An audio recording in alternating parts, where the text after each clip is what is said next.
আসসালামু আলাইকুম ওয়া রাহমাতুল্লাহি ওয়া বারাকাতুহু। আমাদের অনুষ্ঠানের শুরুতেই থাকছে কোরআন থেকে তেলাওয়াত। أعوذ بالله من الشيطان الرجيم بسم الله الرحمن الرحيم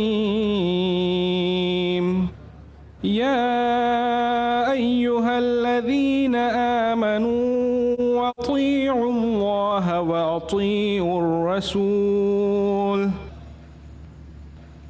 أطيعوا الله وأطيعوا الرسول وأولي الأمر منكم فإن تنازعتم في شيء فردوه إلى الله ورسوله إن كنتم تؤمنون بالله واليوم الآخر ذلك خير وأحسن تأويلا। এবারে অনুবাদ। সূরা নিসা অধ্যায় ৪ আয়াত ৫৯। আমি শয়তান হতে রক্ষা পেতে আল্লাহর আশ্রয় প্রার্থনা করছি। আর দয়াময় পরম দয়ালু আল্লাহর নামে শুরু করছি। হে মুমিনগণ, আল্লাহ এবং তার রাসূলের আনুগত্য করো এবং তাদের যারা তোমাদের মধ্যে ক্ষমতার অধিকারী। যদি কোনো বিষয়ে তোমাদের মধ্যে মতভেদ ঘটে সেটা উপস্থাপন করো আল্লাহ ও তার রাসূলের কাছে। যদি তুমি বিশ্বাস করো আল্লাহকে এবং আখিরাতে, সেটাই সর্বশ্রেষ্ঠ, আর চূড়ান্ত সংকল্পের জন্য সেটা প্রকৃষ্টতর। আমি ভাই আশরাফকে অনুরোধ করব ডাক্তার জাকির নায়েক সম্পর্কে কিছু বলার জন্য। তারপর শুরু হবে ডাক্তার জাকির নায়েকের লেকচার। আপনাদের সবাইকে অনেক ধন্যবাদ। ধন্যবাদ ভাই সৈয়দ জাকির। ডক্টর জাকির নায়েক একজন প্রশিক্ষণপ্রাপ্ত মেডিকেল ডাক্তার হলেও তিনি পৃথিবী জুড়ে বিখ্যাত একজন আন্তর্জাতিক বক্তা হিসেবে ইসলাম ও কম্পারেটিভ রিলিজনের উপর। ডক্টর জাকির ইসলাম সম্পর্কে বিভিন্ন ভুল ধারণাগুলো দূর করার চেষ্টা করেন পবিত্র কোরআন, হাদিস এবং অন্যান্য ধর্মগ্রন্থের সাহায্যে। এই ধর্মগ্রন্থগুলো থেকে হুবহু উদ্ধৃতি দেওয়ার পাশাপাশি তিনি ব্যবহার করেন বিজ্ঞান আর অকাট্য যুক্তি। লেকচার শেষে প্রশ্নোত্তর পর্বে দর্শকদের চ্যালেঞ্জিং প্রশ্নের উত্তরে নিখুঁত বিশ্লেষণ আর অকাট্য যুক্তির জবাবের জন্য তিনি বেশ জনপ্রিয়।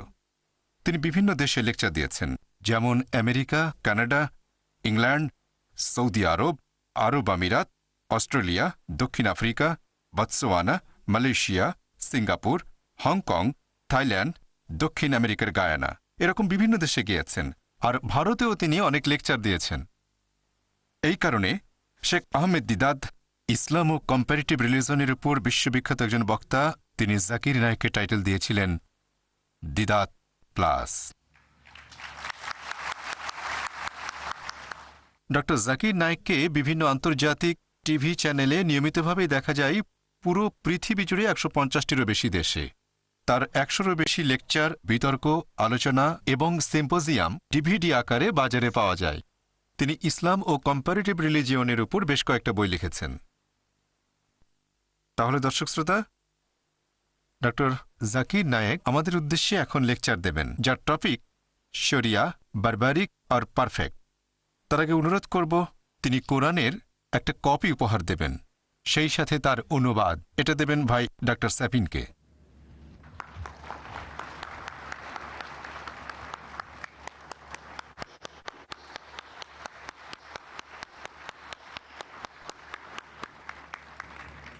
এখন লেকচার দিতে আসছেন ডক্টর জাকির নায়েক, যার টপিক শরিয়া, বারবারিক আর পারফেক্ট।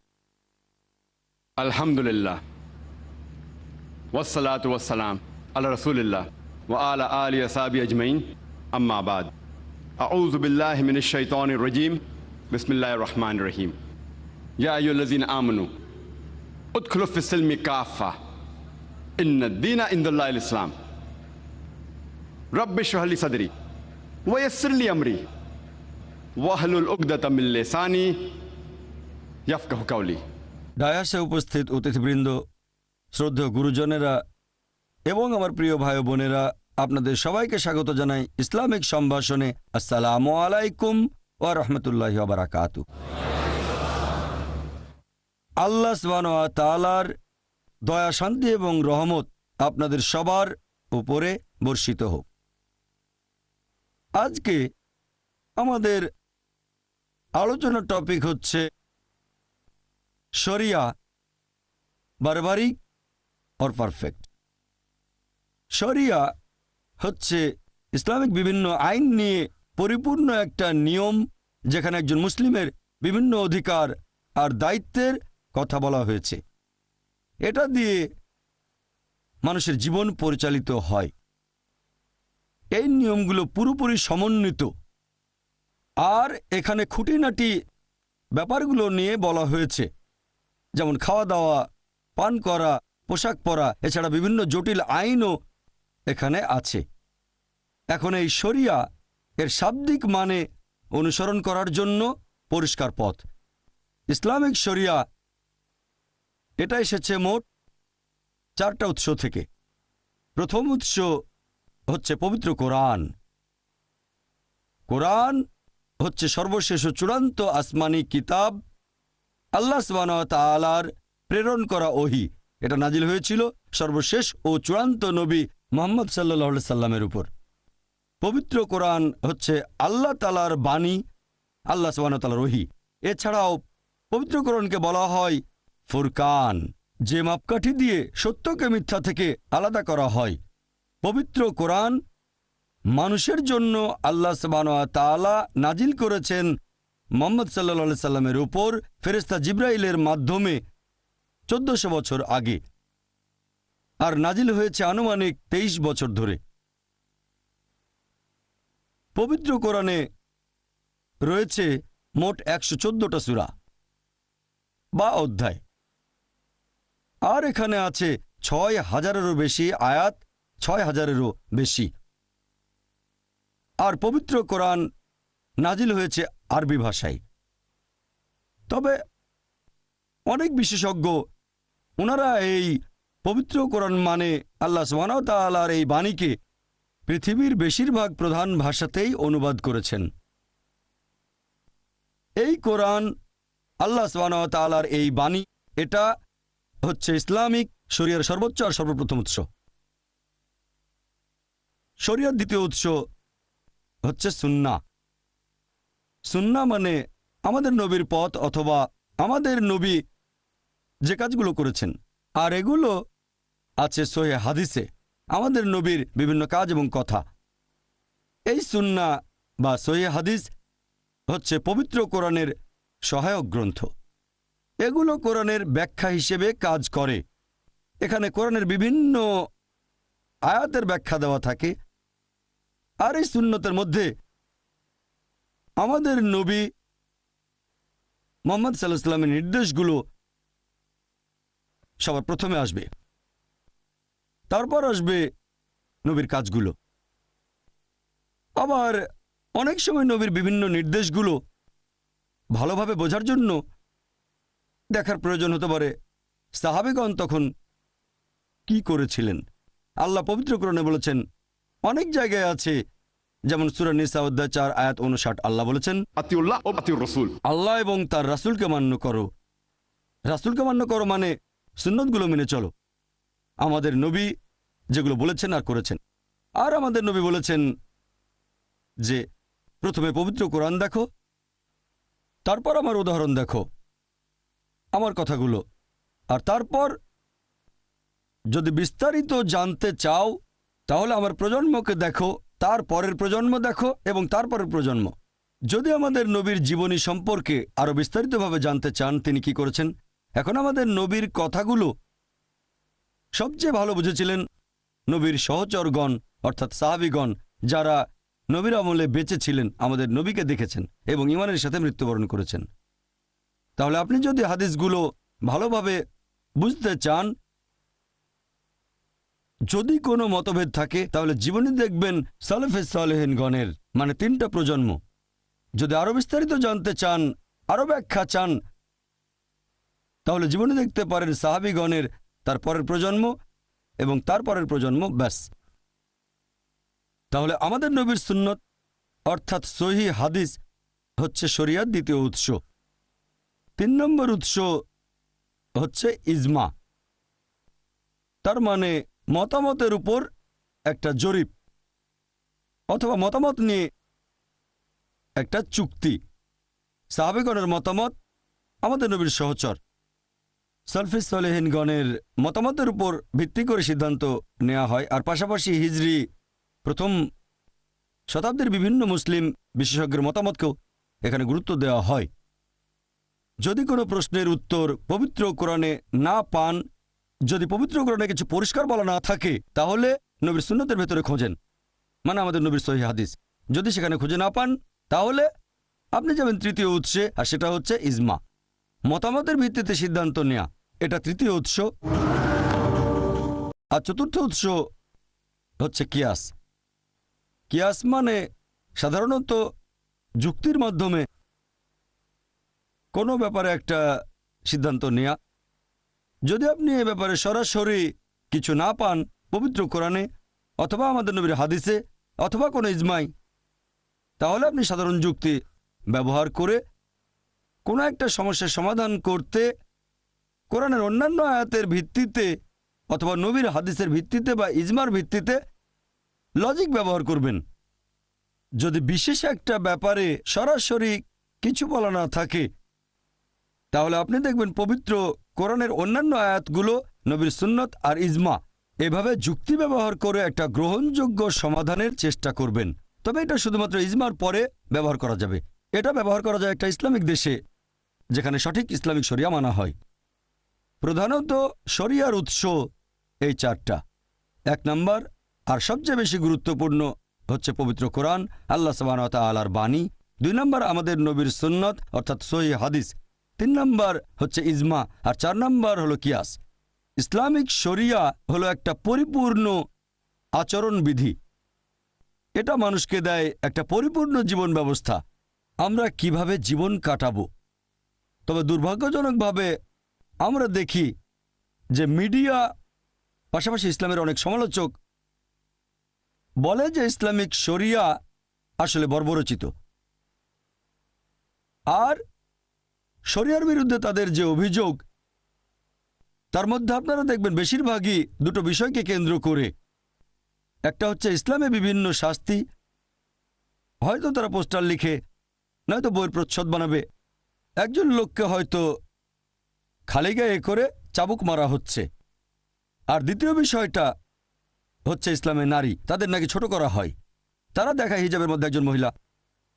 এই 2টো বিষয় দিয়েই সাধারণ সমালোচকরা শরিয়াকে আক্রমণ করে আর বলে এটা বর্বরতা। এছাড়া আরও কিছু অভিযোগ। আজকে সময় কম, তাই শরিয়ার সবগুলো দিক নিয়ে আলোচনা করতে পারবো না। তাছাড়া সময়ের স্বল্পতার কারণে আমি মিডিয়া এবং ইসলামের সমালোচকদের করা সবগুলো অভিযোগের উত্তর দিতে পারবো না এখানে। তবে হাতে যে সময় আছে, ইনশাআল্লাহ আমি চেষ্টা করব যাতে শরিয়া সম্পর্কে কিছু ভুল ধারণা দূর করতে পারি। আমি আগেও বলেছি, প্রথম পয়েন্টটা, বেশিরভাগ পশ্চিমা লেখক আর ইসলামের সমালোচক শরিয়া ভিত্তিক শাস্তির প্রসঙ্গ তুলে ইসলামকে আক্রমণ করে। এখন ইসলামিক আইনে, ইসলামিক শরিয়ায় শাস্তিটা নাকি বর্বরচিত। ইসলাম একটা পরিপূর্ণ জীবন ব্যবস্থা, আর অন্যান্য জীবন ব্যবস্থার সাথে তুলনা করলে আপনি বুঝবেন পৃথিবীর বেশিরভাগ ধর্মই আসলে ভালো কথা বলে, বেশিরভাগ ধর্মই, ইসলাম সহ। তবে অন্যান্য ধর্মগুলোর সাথে ইসলামের পার্থক্যটা হচ্ছে ইসলাম ভালো কথা বলার পাশাপাশি আমাদের পথ দেখিয়ে দেয় যে কিভাবে এই ভালো অবস্থা অর্জন করব। যেমন ধরেন, পৃথিবীর সবগুলো প্রধান ধর্মই আমাদের বলে যে চুরি করা উচিত না। হিন্দুইজম বলছে চুরি করো না, খ্রিস্টান ধর্ম বলছে চুরি করো না, ইসলামও বলছে চুরি করো না। তাহলে ইসলামের সাথে অন্যান্য জীবন দর্শন বা অন্যান্য ধর্মগুলোর মধ্যে পার্থক্যটা কি? এখানে পার্থক্য হচ্ছে যে ইসলাম ভালো কথাগুলো বলার পাশাপাশি আমাদেরকে এটাও দেখিয়ে দেয় যে কিভাবে এই ভালো অবস্থা অর্জন করব। ইসলামিক শরিয়া অনুযায়ী এখানে ইসলামের তৃতীয় স্তম্ভ হচ্ছে জাকাত। তার মানে প্রত্যেক ধনী লোক যাদের সঞ্চয় নিসাব লেভেলের উপরে আছে, অর্থাৎ 85 গ্রাম স্বর্ণের চেয়ে বেশি, সেই লোকই প্রত্যেক হিজরি সালে অতিরিক্ত সঞ্চয়ের 2.5% জাকাত হিসেবে দান করে দেবে। যদি প্রত্যেক ধনী লোক জাকাত দিয়ে থাকে, পৃথিবীতে দারিদ্র্য বলে আর কিছুই থাকবে না। তাহলে পৃথিবীতে একজন মানুষও অনাহারে মারা যাবে না। আল্লাহ পবিত্র কোরআনে বলেছেন, সূরা আল হাশর অধ্যায় নম্বর 59 আয়াত নম্বর 7, এখানে আছে যে জাকাতের বিধান করা হয়েছে যাতে করে ধন সম্পদ শুধুমাত্র ধনী লোকদের কাছে আবর্তিত না হয়। এটা বাধ্যতামূলক দান, এটা ইসলামিক শরিয়ার অংশ, এটা ফরজ। যেসব লোকজন ধনী, যাদের সঞ্চয় 85 গ্রাম স্বর্ণের চেয়ে বেশি, তারা প্রতি হিজরি সালে সেই সঞ্চয়ের 2.5% জাকাত হিসেবে দান করবে। আর তারপরেও ধরেন কেউ চুরি করলো, আল্লাহ পবিত্র কোরআনে বলেছেন সূরা মাইদা অধ্যায় নম্বর 5 আয়াত নম্বর 38 যে একজন চোর, হোক সে পুরুষ অথবা নারী, তার হাত কেটে ফেলো। এটাই আল্লাহ তাআলার পক্ষ থেকে আদর্শ দণ্ড। অনেকে হয়তো বলবে, হাত কেটে ফেলবেন? এই বিজ্ঞান আর প্রযুক্তির যুগে ইসলাম একটা বর্বর ধর্ম, এটা একটা নিষ্ঠুর ধর্ম।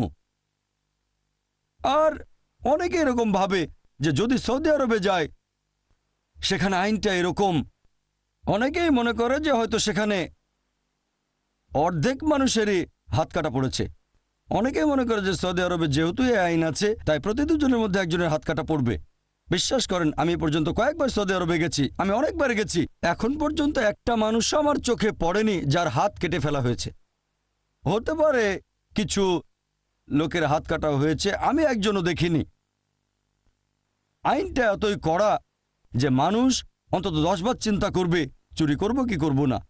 ইসলামিক শরিয়া এরকমই, এটা আপনাকে উপদেশ দেবে চুরি করো না, তবে সব মানুষ এই উপদেশ মেনে চলবে না।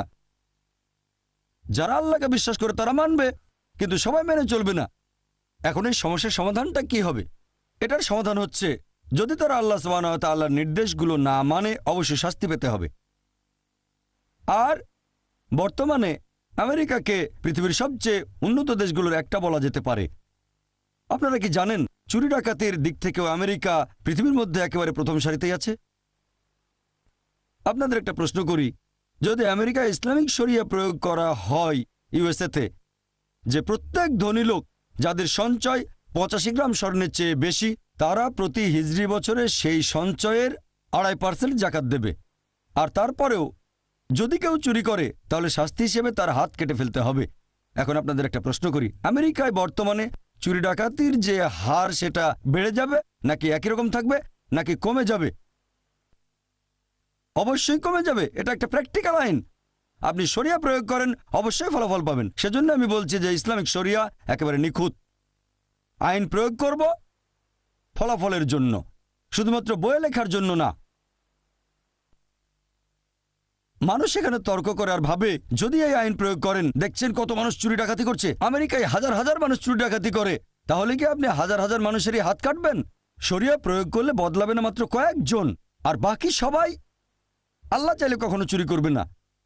অন্যরা এখন জানে যদি অ্যারেস্ট হই বের হয়ে যেতে পারবো, ঘুষ দিতে পারবো, বড়সড় কোনো শাস্তি পাবো না।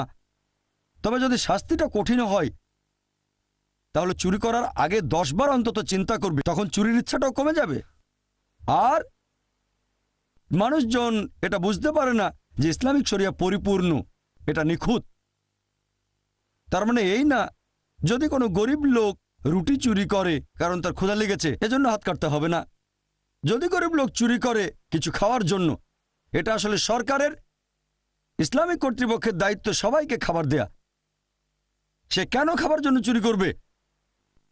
দায়িত্ব আসলে মুসলিম উম্মার, দায়িত্ব দেশের মানুষের। আমরাই খেয়াল রাখবো আমাদের প্রতিবেশী যেন খেতে পারে।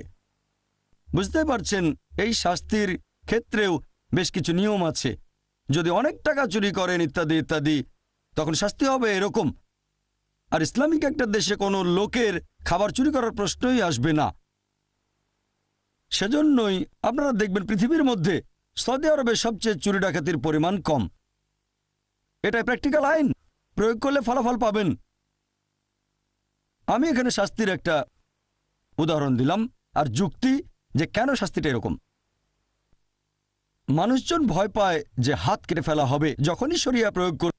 শাস্তি প্রয়োগ হয়তো করবেন না, প্রয়োগ করলেও সেটা খুবই কম পরিমাণ। অন্য আরও যে বিষয় নিয়ে ইসলামের সমালোচকরা অভিযোগ করে সেটা হচ্ছে ইসলামে নারীর অধিকার। সময় স্বল্পতার কারণে সবগুলো অভিযোগ নিয়ে আলোচনা করতে পারবো না।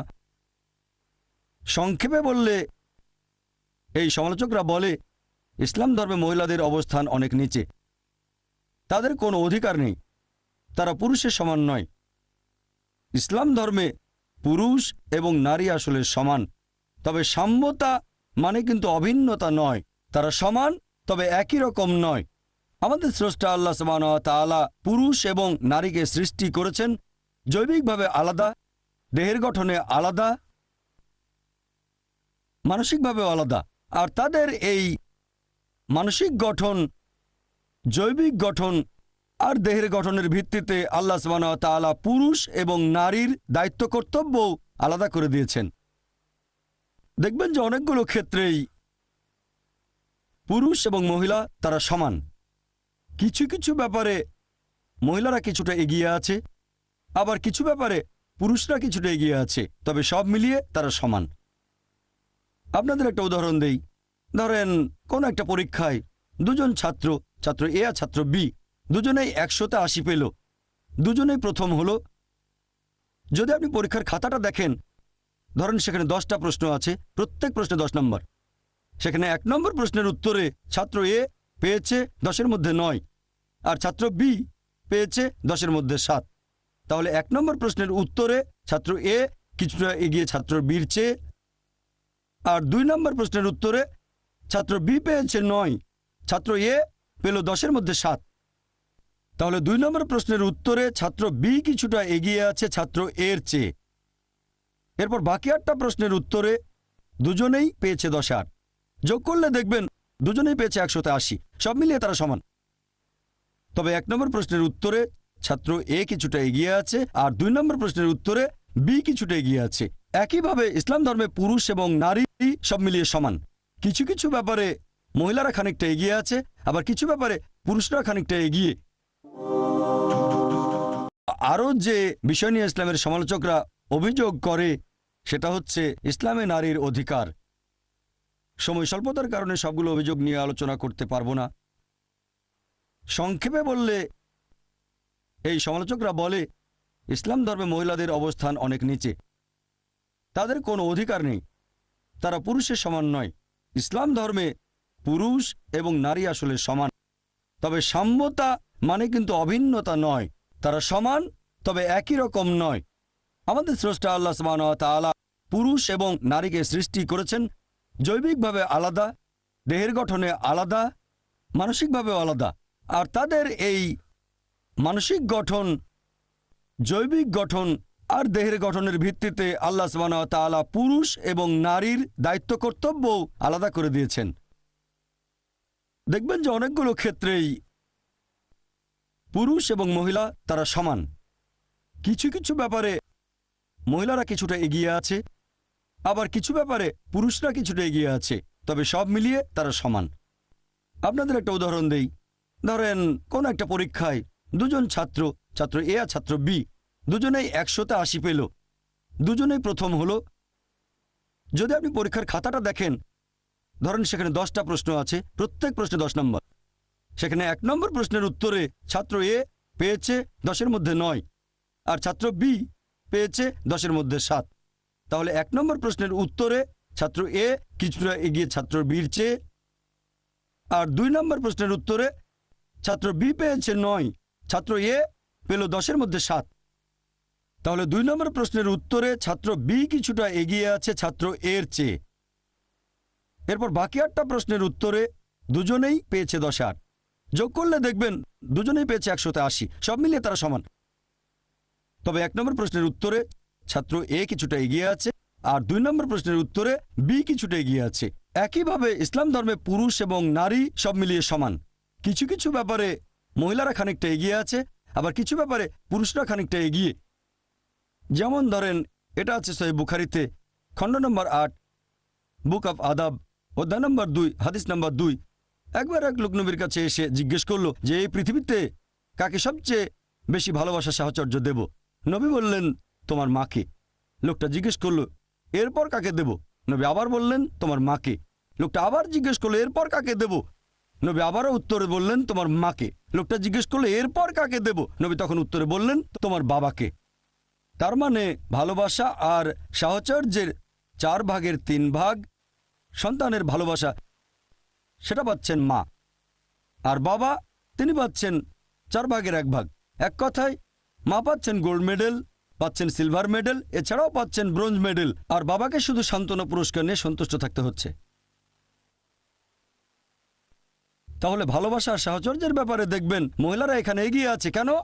বুঝতে পারছেন, কারণ এই মা আমাদের 9 মাস গর্ভে ধারণ করেছেন, আর নবী বলেছেন সেই 9 মাসের কষ্ট সহ্য করার বিনিময়ে যদি পাহাড় সমান স্বর্ণ দাও সেই ঋণ তোমরা শোধ করতে পারবে না।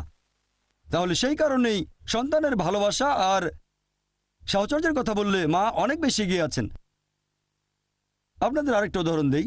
ধরেন একটা চোর আমার ঘরের ভেতরে ঢুকলো, তখন বলবো না যে আমি নারী স্বাধীনতায় বিশ্বাস করি, এ কথা বলে স্ত্রীকে চোরের সাথে লড়তে বলবো না, আমি লড়বো। আল্লাহ পবিত্র কোরআনে বলেছেন সূরা নিসা অধ্যায় নম্বর 4 আয়াত নম্বর 34 যে আল্লাহ সুবহানাহু ওয়া তাআলা পুরুষদের বেশি করে শারীরিক শক্তি দিয়েছেন। তাহলে যেহেতু আল্লাহ সুবহানাহু ওয়া তাআলা পুরুষদের শারীরিক শক্তি বেশি দিয়েছেন, তাই পুরুষদের দায়িত্ব মহিলাদের সাহায্য আর রক্ষা করা। তাহলে শারীরিক শক্তিতে পুরুষরা কিছুটা এগিয়ে। এছাড়া আরো অনেক ক্ষেত্রেই পুরুষ আর মহিলা সমান। আমি এখানে সংক্ষেপে ইসলামের সমালোচকদের অভিযোগের উত্তর দিলাম যে নারীর অধিকারের বিষয়ে ইসলামের আইন মোটেও বর্বরচিত নয়। আরো বিস্তারিত জানতে আমার ভিডিও ক্যাসেট দেখতে পারেন women's right in Islam, মডার্নাইজিং or outdated. একথা আগেও বলেছি যে বেশিরভাগ ধর্মই সাধারণত ভালো কথা বলে থাকে, তবে ইসলাম ভালো কথা বলার পাশাপাশি আমাদের দেখিয়ে দেয় যে কিভাবে ভালোটা অর্জন করব। আজকে অনেকে আপত্তি জানায় বিভিন্ন রকমের মতামত যে আইনটা কেমন হওয়া উচিত। এরকম একটা কমন অভিযোগ হচ্ছে ইসলামে মহিলাদের অবস্থান বেশ নিচে। এর কারণটা ইসলামিক হিজাব। তারা বলে যে ইসলামিক হিজাব মোটেও শালীনতা প্রকাশ করে না, শালীনতার জন্য না, হিজাব করা হয় মহিলাদের নিচে রাখার জন্য। আপনারা যদি বর্তমানের আশেপাশে একটু ভালো করে দেখেন যে শালীনতার সংজ্ঞা এক এক মানুষের কাছে এক এক রকম হতে পারে, পরিবেশের উপর ভিত্তি করে আর সমাজের উপর। যেমন ধরেন মুসলিম আরব দেশগুলোতে কোনো মহিলার দিকে তাকানো, একজন মহিলাকে দেখা, এটাকে বলা হয় অশালীনতা। আমাদের দেশ ভারতে মহিলাদের দিকে তাকাতে পারেন, কথা বলতে পারেন, কিন্তু স্পর্শ করলে সেটা অশালীনতা। সেজন্য অভিবাদন জানানোর সময় ভারতে হাত জোড় করে। ভারতের পরিবেশে কোনো মহিলাকে স্পর্শ না করলে বলা হবে শালীনতা। আবার পশ্চিমা দেশগুলোতে হ্যান্ডশেক করা, পুরুষ আর মহিলা হ্যান্ডশেক করছে, এটাই ভদ্রতা। হ্যান্ডশেক করা, কথা বলা বা দেখতেও পারেন, কোনো সমস্যা নেই। সত্যি বলতে যদি কোনো মহিলা হাত বাড়িয়ে দেয় অথবা কোনো পুরুষ হাত বাড়িয়ে দেয় আর অন্যজন হ্যান্ডশেক না করে, তাহলে ধরে নেওয়া হবে যে সে অশিক্ষিত অথবা ভদ্রতা জানে না। তাহলে পশ্চিমে হ্যান্ডশেক করাই হচ্ছে শালীনতা। আবার কিছু পশ্চিমা দেশে মহিলাদের চুমুও দিতে পারবেন, সেখানে সবার সামনে চুমু দিতে পারবেন, গালে ঠোঁটে, কোনো সমস্যা নেই, এটাই শালীনতা। আবার কিছু পশ্চিমা দেশে যা খুশি তাই করতে পারবেন। একটা ছেলে আর একটা মেয়ে তাদের পারস্পরিক সম্মতিতে করতে পারবে যা খুশি তাই, সেটাকেই বলা হবে শালীনতা। শালীনতার সংজ্ঞা এক এক জায়গায় এক এক রকম। এখন আমরা কিভাবে যাচাই করব কোনটা সবচেয়ে ভালো আর কোনটা শালীনতা? যেমন ধরেন আপনি আমেরিকায় গেলেন বা পশ্চিমা কোনো দেশে, সেখানে কোনো একটা যুবতী হয়তো পরেছে মিনি স্কার্ট বা শর্টস, সেখানে এটাই শালীনতা। সেই মহিলা যদি ভারতে আসে অথবা ভারতে কোনো মেয়ে যদি, যেমন ধরেন মাদ্রাজে মিনি স্কার্ট বা শর্টস পরল, তাকে তখন বলা হবে অশালীন। ঠিক না ভুল? হ্যাঁ কি না? আমি কয়েক বছর আগে আমেরিকায় গিয়েছিলাম। একজন আমেরিকান আমাকে বলল যে ভারতীয় মহিলারা খুবই অভদ্র, অশালীন। আমি তো অবাক যে ভারতীয় মহিলারা অশালীন কিভাবে হয়। সে তখন বলল যে ভারতীয় মহিলারা পোশাক পরে শাড়ি আর বের করে রাখে পেট। তাহলে আমেরিকানদের কাছে পেট বের করে রাখাটা অশালীনতা। আমি ভাবলাম লোকটার কথার পেছনে ভালো যুক্তি আছে। তার কাছে শালীনতা মানে আমাদের পেট ঢাকতে হবে। এখন আমরা ভারতীয়রা মনে করি যে শালীনতা বজায় রাখি, কিন্তু পশ্চিমাদের কাছে পেট বের করে রাখাটা অশালীনতা।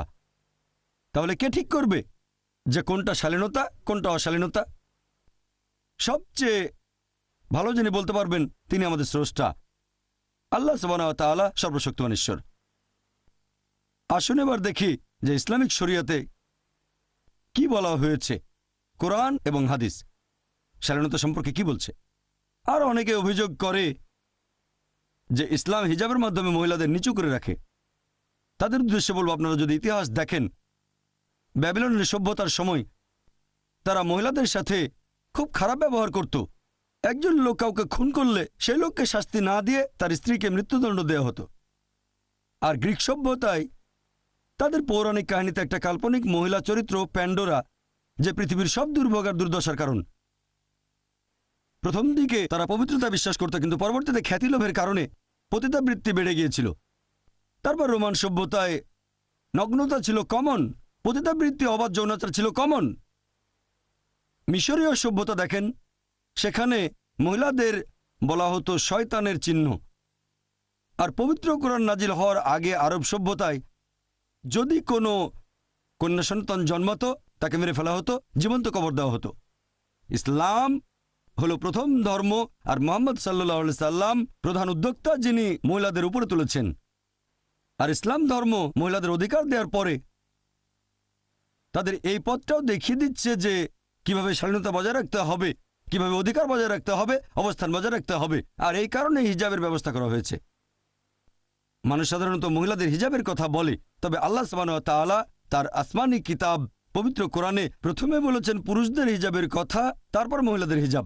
আল্লাহ পবিত্র কোরআনে বলেছেন, সূরা নূর অধ্যায় নম্বর 24 আয়াত নম্বর 30, মুমিন পুরুষদের বলো তারা যেন দৃষ্টি সংযত রাখে, লজ্জাস্থানে হেফাজত করে। যখন একজন পুরুষ কোনো মহিলাকে দেখবে, তখন মাথায় কোনো খারাপ চিন্তা আসলে সে দৃষ্টি নিচু করবে, মনে কোনো নির্লজ্জ চিন্তা আসলে দৃষ্টি নিচু করবে। একবার একজন মুসলিম অনেক সময় ধরে একটা মেয়েকে দেখছিল। আমি বললাম, ভাই তুমি কি করছো? ইসলামে তো এটার অনুমতি নেই। সে আমাকে বলল, আমাদের প্রিয় নবী বলেছেন প্রথমবার দেখার অনুমতি আছে, দ্বিতীয়বার দেখা নিষিদ্ধ। আমার প্রথমবারের দেখা অর্ধেক শেষ হয়নি। নবী কথা দিয়ে কি বুঝিয়েছেন যে প্রথমবার দেখার অনুমতি আছে, দ্বিতীয়বার দেখা নিষিদ্ধ? তার মানে এই না যে 10 মিনিট ধরে আপনি পলক না ফেলে একটা মেয়েকে দেখবেন আর বলবেন অর্ধেক দেখা শেষ হয়নি।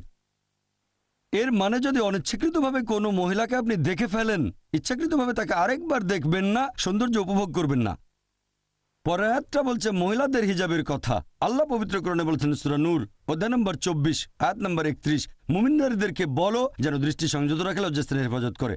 আর যা প্রকাশ থাকে সেটা বাদে যেন সৌন্দর্য প্রকাশ না করে, যেন কাপড় দিয়ে গ্রীবা আর বক্ষদেশ আবৃত করে। সৌন্দর্য প্রকাশ করবে না শুধু এই লোকগুলো ছাড়া, তার স্বামী, তার ছেলে, তার বাবা, এরকম বেশ কিছু মাহরাম যাদের সে বিয়ে করতে পারবে না, তাদের একটা লিস্ট আছে।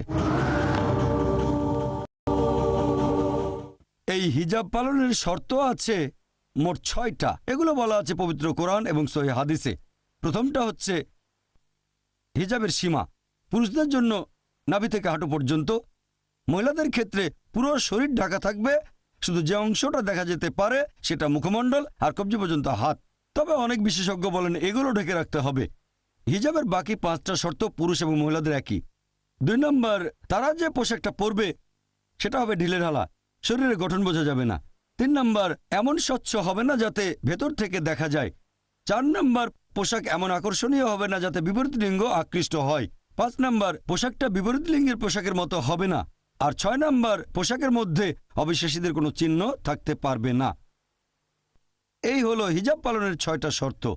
আর আল্লাহ পবিত্র কোরআনে বলেছেন সূরা আহজাব অধ্যায় নম্বর 33 আয়াত নম্বর 59 যে হে নবী, তোমার স্ত্রীগণকে বলো, তোমার কন্যাদের এবং মুমিন নারীদের, তারা যখন বাইরে যাবে তখন যেন চাদর পরে।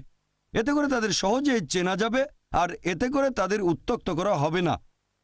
কোরআন বলছে মহিলাদের হিজাবের ব্যবস্থা করা হয়েছে যাতে করে তাদের উত্ত্যক্ত করা না হয়। ধরেন দুজন যমজ বোন, দুজনেই খুব সুন্দরী, সমান সুন্দরী। আর ধরেন মাদ্রাজের রাস্তায় হেঁটে বেড়াচ্ছে। 2 বোনের মধ্যে একজন পরেছে ইসলামিক পোশাক, পুরো শরীর ঢাকা, শুধু মুখমণ্ডল আর হাতের কবজি পর্যন্ত হাত বাঁধে। আর অন্যজন পরেছে পশ্চিমা পোশাক, মিনি স্কার্ট বা শর্টস। আর ধরেন রাস্তার পাশেই দাঁড়িয়ে আছে একটা বখাটে ছেলে, শিকারের জন্য অপেক্ষা, মেয়েদের উত্ত্যক্ত করবে। আমি আপনাদের প্রশ্ন করছি, সে কোন মেয়েটাকে উত্ত্যক্ত করবে? ইসলামিক হিজাব পরা মেয়েটাকে, নাকি সেই মেয়েকে যে পরেছে পশ্চিমা পোশাক, মিনিস্কার্ট বা শর্টস? কাকে উত্ত্যক্ত করবে? আপনারাও জানেন সেই মেয়েটাকে যে পরেছে মিনিস্কার্ট বা শর্টস। তাহলে কোরআন ঠিকই বলেছে যে মহিলাদের জন্য হিজাবের ব্যবস্থা করা হয়েছে যাতে করে তাদের উত্ত্যক্ত করা না হয়। আর তারপরেও যদি একজন পুরুষ কোনো মহিলাকে ধর্ষণ করে, ইসলামিক শরিয়া বলছে তাকে মৃত্যুদণ্ড দেয়া হবে। তখন মানুষ হয়তো বলবে, মৃত্যুদণ্ড? এই বিজ্ঞান আর প্রযুক্তির যুগে ইসলাম একটা বর্বর ধর্ম, এটা একটা নিষ্ঠুর ধর্ম, খুবই নির্দয় জীবন ব্যবস্থা। তখন আমি একটা প্রশ্ন করি, আর এই প্রশ্নটা এই পর্যন্ত অনেক অমুসলিমকে আমি করেছি, যে ধরেন আল্লাহ না করুক কেউ আপনার মাকে ধর্ষণ করলো, আর আপনি সেখানে বিচারক, সেই ধর্ষককে আপনার সামনে নিয়ে আসা হলো, তখন তাকে কি শাস্তি দেবেন? বিশ্বাস করেন 100% অমুসলিম উত্তরে বলেছে আমি তাকে মৃত্যুদণ্ড দেব। তাহলে কেন এই দুমুখ নীতি? কেউ আপনার মাকে ধর্ষণ করলে তাকে দেবেন মৃত্যুদণ্ড, আর অন্য কাউকে ধর্ষণ করলে আপনি বলবেন যে ইসলাম একটা বর্বর ধর্ম। কেউ আপনার মাকে ধর্ষণ করলে তাকে দেবেন মৃত্যুদণ্ড, আর অন্য কারো মা ধর্ষিত হলে তখন আপনিই বলবেন যে মৃত্যুদণ্ড আসলে একটা বর্বরতা। কেন এই দুমুখ নীতি? মাত্র একজন লোক একটু অন্যরকম বলেছিল, স্মার্ট একজন আমেরিকান, প্রশ্নোত্তর পর্বে লোকটা আমার সাথে কথা বলেছিল। সে বলেছিল যে ভাই জাকির, কেউ আমার মাকে ধর্ষণ করলে আমি তাকে মৃত্যুদণ্ড দেব না, আমি তাকে 5 বছরের জন্য কারাদণ্ড দেব, একেবারে সশ্রম কারাদণ্ড। ভালো, আপনি কি জানেন যে আমেরিকার পরিসংখ্যান অনুযায়ী যেসব লোক ধর্ষণের দায়ে শাস্তি ভোগ করে, জেল থেকে বের হয়েই এর মধ্যে 95%-এর বেশি লোক আবার ধর্ষণ করে? যদি চান আপনার মা আবার ধর্ষিত হবে সেটা আপনার ব্যাপার, মুসলিমরা চায় না আমাদের মা আবার ধর্ষিত হোক। সে বলল এরকম হলে তাকে প্রথমবারই মৃত্যুদণ্ড দেব। আর আপনারা দেখবেন যে আমেরিকা পৃথিবীর সবচেয়ে উন্নত দেশগুলোর মধ্যে একটা। এটা কি জানেন যে এফবিআই এর একটা পরিসংখ্যান অনুযায়ী শুধুমাত্র 1990 সালে 1,02,555টা ধর্ষণের অভিযোগ রিপোর্ট করা হয়েছে। এক বছরে 1,02,555টা ধর্ষণের রিপোর্ট। আর এফবিআই বলছে মাত্র 16% ধর্ষণের ঘটনা রিপোর্ট করা হয়। যদি জানতে চান আসলে কতজন ধর্ষিত হয়েছে, তাহলে 6.25 দিয়ে গুণ করেন, আপনারা দেখতে পাবেন যে 6,40,968টা ধর্ষণের ঘটনা ঘটেছে 1990 সালে শুধুমাত্র আমেরিকায়। যদি এই সংখ্যাটাকে 365 দিয়ে ভাগ করেন, তাহলে দেখবেন যে প্রতিদিন 1,756 জন ধর্ষিত হয়েছে আমেরিকায়। এফবিআই এর রিপোর্ট অনুযায়ী 1990 সালের প্রত্যেক দিন, প্রতিদিন 1,756 জন। আরও একটা রিপোর্ট তৈরি করেছে national crime victimization survey bureau, US department of justice. সেখানে বলা হয়েছে যে 1996 সালের প্রত্যেক দিন গড়পড়তায় 2,713টা ধর্ষণের ঘটনা ঘটেছে। 2,713, তার মানে প্রতি 32 সেকেন্ডে একটা ধর্ষণের ঘটনা ঘটেছে আমেরিকায় 1996 সালে। আমরা এই অডিটোরিয়ামে প্রায় 1.5 ঘন্টা পার করে ফেলেছি। অলরেডি এর মধ্যে আমেরিকায় কয়েকশো ধর্ষণের ঘটনা ঘটেছে যতক্ষণ আমরা এখানে আছি। আমি আপনাদের প্রশ্ন করি, যদি আমেরিকায় ইসলামিক শরিয়া প্রয়োগ করা হয়, যখন একজন পুরুষ কোনো মহিলাকে দেখবে, তার মাথায় কোনো খারাপ চিন্তা আসলে সে দৃষ্টি নিচু করবে। এছাড়াও মহিলারা ইসলামিক হিজাব পরবে, পুরো শরীর ঢাকা, শুধু মুখমণ্ডল আর হাতের কবজি বাঁধে। আর তারপরে একজন পুরুষ কোনো মহিলাকে ধর্ষণ করলে তাকে মৃত্যুদণ্ড দেয়া হবে। ধর্ষণের শাস্তি মৃত্যুদণ্ড। আমি আপনাদের প্রশ্ন করছি, এখন আমেরিকায় ধর্ষণের যে হার সেটা কি বেড়ে যাবে, একই রকম থাকবে, নাকি কমে যাবে? অবশ্যই কমে যাবে। এটা প্র্যাকটিক্যাল আইন। আপনি শরিয়া প্রয়োগ করলে নিশ্চয়ই ফল পাবেন। সেজন্য আমি বলি যে ইসলাম ভালো কথা বলার পাশাপাশি সব ধর্মে বলে উত্ত্যক্ত করা উচিত না, ধর্ষণ করা উচিত না, তবে ইসলাম দেখিয়ে দেয় এটা কিভাবে অর্জন করব, যেখানে মহিলাদের উত্ত্যক্ত বা ধর্ষণ করা হবে না। আর পৃথিবীর মধ্যে যে দেশে ধর্ষণের হার সবচেয়ে কম সেটা সৌদি আরব, সেখানে আইনই এরকম। সেজন্য আমি বলি যে ইসলামিক শরিয়া একটা পরিপূর্ণ আইন, এটাই সবচেয়ে প্র্যাকটিক্যাল আইন। এটা আমাদের দেখিয়ে দেয় কিভাবে অর্জন করব শান্তি। এই আইনটা তাদের কাছে বর্বর বলে মনে হবে যারা জানে না যে পৃথিবীতে এখন কোন মাত্রায় অপরাধ ঘটছে। আইন হলো একটা নিয়ম, যেখানে আপনি ফল পাবেন, যেখানে আপনি শান্তি পাবেন। ইসলামের অনেক সমালোচক বলে যে ইসলামিক শরিয়া এটা একটা বর্বর আইন, এটা পুরুষদের একাধিক স্ত্রী রাখার অনুমতি দেয়। সত্যি বলতে আপনারা কোরআন পড়লে দেখবেন, কোরআন এটা হলো পৃথিবীর মধ্যে একমাত্র ধর্মগ্রন্থ যেটা বলছে মাত্র একটা বিয়ে করো। পৃথিবীর বুকে পবিত্র কোরআন বাদে আর কোনো ধর্মগ্রন্থ এরকম বলছে না যে মাত্র একটা বিয়ে করো। যদি আপনি বাইবেল পড়েন, ভগবদ্গীতা পড়েন, মহাভারত পড়েন, রামায়ণ পড়েন, বেদ পড়েন, পবিত্র কোরআন ছাড়া আর কোনো ধর্মগ্রন্থ এরকম বলছে না যে মাত্র একটা বিয়ে করো। হিন্দু ধর্মগ্রন্থ পড়লে দেখবেন, যেমন ধরেন রামায়ণ, সেখানে শ্রী রামচন্দ্রের বাবা নাম ছিল দশরথ, তার একাধিক স্ত্রী ছিল। এরপর যদি পড়েন বিষ্ণু সূত্র, সেখানে বলা হয়েছে 24 নম্বর অধ্যায় অনুচ্ছেদ 1, একজন ব্রাহ্মণের 4 জন স্ত্রী থাকতে পারে। আর মহাভারত পড়লে দেখবেন কৃষ্ণের কতজন স্ত্রী ছিল? 4, 10, 1000, 10,000, তার ছিল 16,108 জন স্ত্রী। কৃষ্ণের যদি 16,108 জন স্ত্রী থাকতে পারে, তাহলে আমাদের 4 জন থাকলে সমস্যা কি? এরপর যদি ইহুদি ধর্মগ্রন্থ পড়েন, যেমন ধরেন ওল্ড টেস্টামেন্ট, সুলাইমানের ছিল 700 জন স্ত্রী, বাইবেলে এই কথা বলছে। আর ওল্ড টেস্টামেন্টের কথা অনুযায়ী ইব্রাহিমের ছিল 3 জন স্ত্রী। ইহুদি ধর্ম অনুযায়ী পুরুষরা যত খুশি বিয়ে করতে পারে, তবে পরবর্তীতে 10ম আর 11শ শতাব্দীতে রাবাই গারশাম বেন জুদা একটা আইন পাশ করেন যে ইহুদিরা মাত্র একটা বিয়ে করবে। তবে এই 1950 সালের দিকেও দেখা যেত যে মুসলিম দেশগুলোতে যেসব ইহুদি থাকতো, তার মানে যারা সেফরাডিক, তারা একাধিক মহিলাকে বিয়ে করত।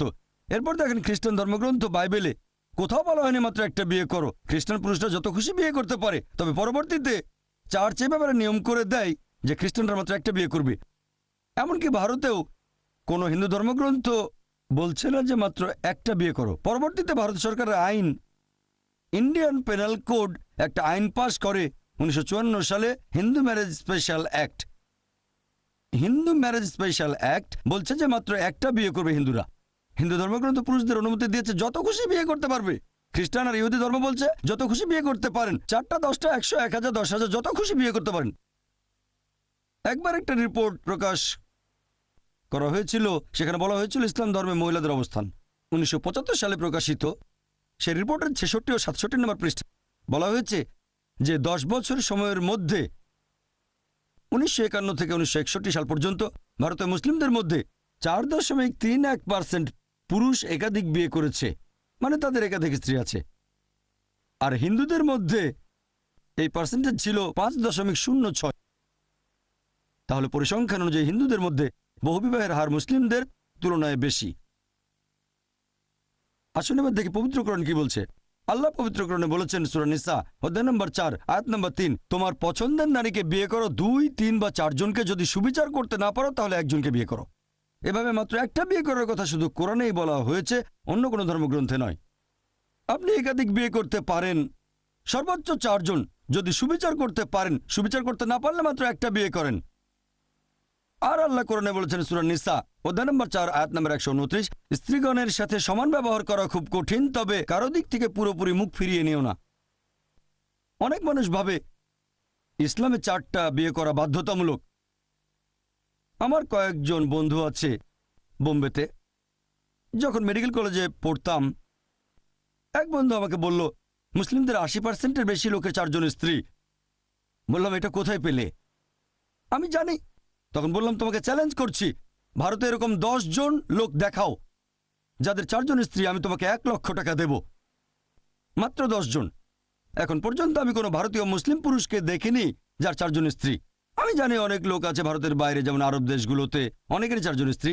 তবে ভারতীয় মুসলিমদের একটা ভুল ধারণা আছে যে প্রত্যেক মুসলিম 4টা বিয়ে করে। সত্যি বলতে 4টা বিয়ে করা ইসলামে ফরজ না, এটা বাধ্যতামূলক না, এটা হচ্ছে মুবাহ, মানে ঐচ্ছিক। একাধিক বিয়ে করতে চাইলে করতে পারেন, তবে বিয়ে করলে স্ত্রীদের সাথে সুবিচার করতে হবে। আসুন এবারে দেখি যে কোন যুক্তিতে আল্লাহ সুবহানাহু ওয়া তাআলা পুরুষদের অনুমতি দিয়েছেন যে তারা 4টা বিয়ে করতে পারবে। প্রাকৃতিকভাবে পুরুষ এবং মহিলা সমান অনুপাতে জন্মায়, তবে একেবারে ছোটবেলায় দেখা যায়, কোনো শিশু বিশেষজ্ঞকে জিজ্ঞেস করলেই জানবেন, মেয়ে শিশুরা ছেলেদের চেয়ে ভালো করে রোগ জীবাণুর বিরুদ্ধে যুদ্ধ করতে পারে। তাই একেবারে ছোটবেলাতেই ছেলে শিশুরা মেয়েদের তুলনায় একটু বেশি হারে মারা যায়, তাহলে শিশু অবস্থাতে দেখা যায় ছেলেদের চেয়ে মেয়েদের সংখ্যা বেশি। তারপর সময় পার হয়, মানুষজন মারা যায় ধূমপানের কারণে, মদ পান করে, গাড়ি অ্যাক্সিডেন্টে, যুদ্ধের সময় এখানে পুরুষরা মহিলাদের তুলনায় একটু বেশি মারা যায়। এখনকার পৃথিবীতে দেখবেন যে পুরুষের তুলনায় মহিলাদের সংখ্যা অনেক বেশি। একবার একটা রিপোর্ট প্রকাশ করা হয়েছিল, সেখানে বলা হয়েছিল ইসলাম ধর্মে মহিলাদের অবস্থান। 1975 সালে প্রকাশিত সেই রিপোর্টের 66 ও 67 নম্বর পৃষ্ঠায় বলা হয়েছে যে 10 বছর সময়ের মধ্যে 1951 থেকে 1961 সাল পর্যন্ত ভারতের মুসলিমদের মধ্যে 4.31% পুরুষ একাধিক বিয়ে করেছে, মানে তাদের একাধিক স্ত্রী আছে। আর হিন্দুদের মধ্যে এই পার্সেন্টেজ ছিল 5.06। তাহলে পরিসংখ্যান অনুযায়ী হিন্দুদের মধ্যে বহুবিবাহের হার মুসলিমদের তুলনায় বেশি। আসুন এবার দেখি পবিত্র কোরআন কি বলছে। আল্লাহ পবিত্র কোরআনে বলেছেন সূরা নিসা অধ্যায় নম্বর 4 আয়াত নম্বর 3, তোমার পছন্দের নারীকে বিয়ে করো, 2, 3 বা 4 জনকে, যদি সুবিচার করতে না পারো তাহলে একজনকে বিয়ে করো। এভাবে মাত্র একটা বিয়ে করার কথা শুধু কোরআনেই বলা হয়েছে, অন্য কোনো ধর্মগ্রন্থে নয়। আপনি একাধিক বিয়ে করতে পারেন, সর্বোচ্চ 4 জন, যদি সুবিচার করতে পারেন। সুবিচার করতে না পারলে মাত্র একটা বিয়ে করেন। আর আল্লাহ কোরআনে বলেছেন সূরা নিসা অধ্যায় নম্বর 4 আয়াত নম্বর 129, স্ত্রীগণের সাথে সমান ব্যবহার করা খুব কঠিন, তবে কারো দিক থেকে পুরোপুরি মুখ ফিরিয়ে নিও না।